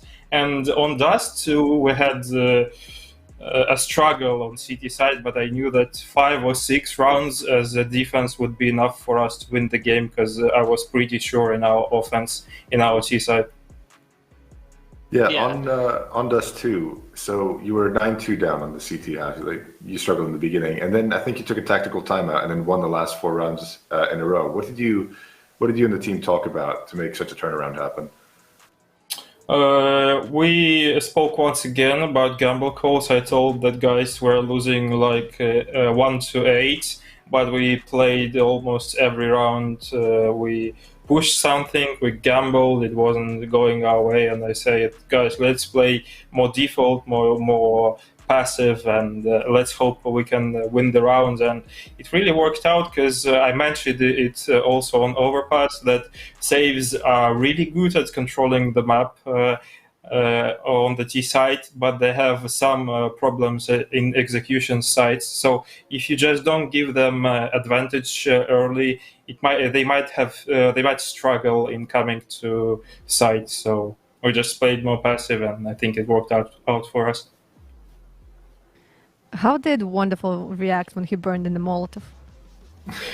He was very sad. He was very sad, and I think it was a very strange moment from the beginning because Molotov should be burning him from the beginning, but then he started diffusing. He diffused for like 4 or 3.5 seconds, and he hadn't received any damage. But then he just burned out, and it was very stressful for us, for him. But still, we managed to keep our cool. Yeah, of course. Before we let you go now, I just want to say, despite that Molotov, I'm not sure if you know, but Wonderful did get the tournament MVP. So how would you feel about that? Yeah, I think it is really deserved because Wonderful is a very talented young player. He's only 16 years old, and he brings so much to our game. He carries us in lots of games. Of course, I give the credit to my other boys, but Wonderful is very, very impressive. He has some things to work on. He's quite young, and you can expect that he's not very consistent in his psychology and his emotions, but he's pretty young guy, and I'm sure he'll figure it out. We will help him. And once he gets the experience, definitely. Yeah, but you can check his HLTV profile. He has lots of maps for such a young age, so he's, I would say, pretty experienced for a 16 years old guy. So I think he has a really bright future, and I hope will help him develop. Definitely. Now, is there anything you'd like to say? Any shout-outs, anything before we let you go? I would like to thank once more the administration of the tournament, Zen. He's a really cool admin. I think he's one of the best admins I've worked through all the tournaments we've been playing at. He is a very I would say kind guy because he is always online. He's always answering our questions, and it is really, really cool to have an admin like him. And I also like to thank you for casting all of our games. It is really important for us that such a good casters can work on our matches. It's really important for us. It's been our pleasure, mate. Honestly, I've really enjoyed watching you guys play. Thanks a lot. I hope you will meet each other once again. I don't know, will there be any Ghetto tournaments in the future, but I hope so, that everything will be good. And the whole Ghetto thing, the whole Ghetto tournament is a really, really good point for many young teams such as ours to start their path, because if you remember when we first started playing Ghetto in May, we were like we had no HLTV rating, and now we're winning your tournament, playing 6 or 7 HLTV games per week, and we start bringing moments to our game, and that's partially all because of participating in the Ghetto tournaments. Amazing. No, thank you very much for the interview. I will Yeah, wish thanks a lot, you thanks good a lot. luck and good luck to your guys, you know, because right now, like, you're not even in the top 100 of HLTV, but I'm sure, like, next week, considering how many games you've been playing during this, like, 1 week and now, like, winning Ghetto Games, like, you're going up. That's for sure. Like, that's no doubt. Yeah, I agree. Yeah, tomorrow rankings will be updated, and we'll see where we land. Thanks a lot Okay. once again, and I hope to see you once more. Thank you. Likewise. You too. Bye bye. Bye bye. Hi, it's always so enjoyable to make an interview with him. Oh, Yeah, he's a great guy. so like our MVP is wonderful, and even though like maybe he didn't show like anything like super crazy, super insane today, like in the previous cups, it was normal for him like to have kill to death ratio like 2+, you know, like almost Yeah. like 3. Oh yeah. That's so like Even that's yesterday why, in the like, semifinals. Yeah, we he seen was- that in he was popping Ancient. out. In Ancient, he was really, really good there, making plays for his team and actually being the cause of, you know, their victory in that map. he's I- 16. I find that incredible. He's 'cause 16. He's younger than me. He's And obviously you- younger than any me. of us. I just find it incredible that because for a 16-year-old, he has so much. He's very mature and he shows so much restraint. And he's not trying to go for the flashy play. He's trying to play for Yeah. the team. He's doing what's fundamentally correct, and it looks really good, of course. But it's very impressive that it's coming Yeah, from. and he's from got someone as so young much as him. time to improve as well. So much Yeah. time to improve. So definitely one player, if not, you know, the whole team to keep an eye out on going in the future tournaments. Yeah, it'll be interesting to see like how maybe they'll do in like future like RMR tournaments or like the CIS minors, but we'll have to wait for that to happen, like when like there'll be a LANs and stuff like that. But yeah, guys, Trasco are the winners of the Ghetto Season 1 finals and like the whole like season overall. They joined the whole tournament somewhere like in the middle, but like since like they joined, like they had like absolutely no problems showing us amazing performances. And yeah, like as they mentioned, like by participating in the tournament like Ghetto Games, they managed to get their first HLTVs, and through like those like HLTVs they started like probably getting maybe like more invites. So you know, like sometimes like if you're like a really good team, it is really worth it like to participate It's a in stepping tournaments like that. stone. Exactly. You need to make like start like what is like the rock rolling. Right, Yeah, like you it's like a gotta- yeah. snowball. Yeah. So you get Just the gotta get the snowball ball rolling rolling. and it grows. Just the ball rolling, and definitely an opportunity for Trasco to move on, especially with the dominant performance that they did show in the remaining rounds of these of this tournament. Yeah, it can only go up from here for them. And being such a young squad as well, it's so Yeah, promising young. for them. Yeah, it's impressive. Yeah, but the whole tournament would not be possible, of course, like without our sponsors. One of the sponsors is Torjon, which is like our main sponsor for the final tournament. They are a new world-class brand of electrical goods with the additional value of supporting youth. Then there's Go Exanimo, the leading esports organization in the Baltics. There's Vortex Gaming League, a new organization in the Baltics that have like a goal to help and to like recognize the advanced players by bringing them to a 3-division faced hub. So like if there's anyone who's from the Baltic states, you need to check it out. So maybe there will be another way of you of showing yourself, because if I recall correctly, in the highest division you can get an invite into FPLC qualifiers, which is pretty good, especially if you want to, you know, show off your talent to like bigger teams and stuff like that. eSport Latvia, a Latvian CSGO community with dedicated players and people that want to show that players from Latvia are more capable than anyone thinks. You know, we have like Rocky and Ikin, they're just saying like Latvians are capable. I'm just saying. Okay. I'm not getting involved. I didn't say they weren't. Yeah, I I'm didn't say they definitely not weren't. getting involved. Okay.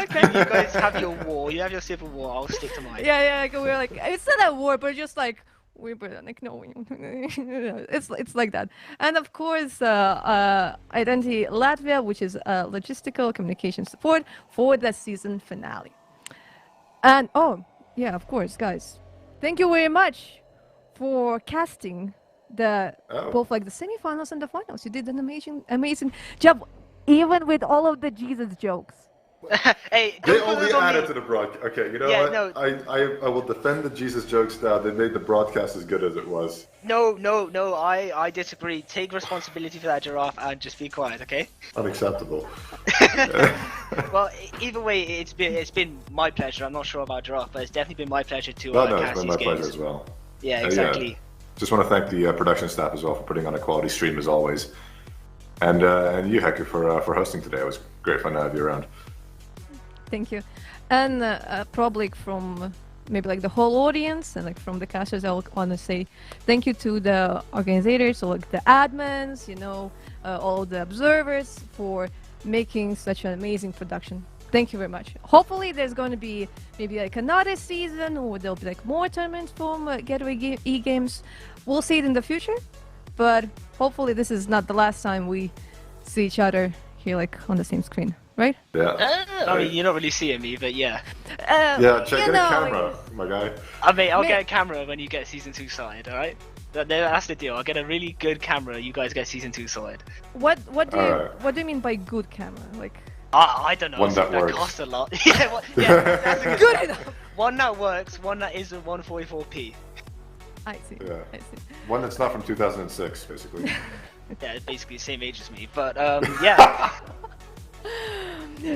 Okay, guys, thank you very much for watching the previous cups, the finals, like the whole tournament. We will try to keep you updated if there'll be more tournament or if there'll be a second season of this league. But for now, we'll tell you bye-bye. See ya. Goodbye. We'll be right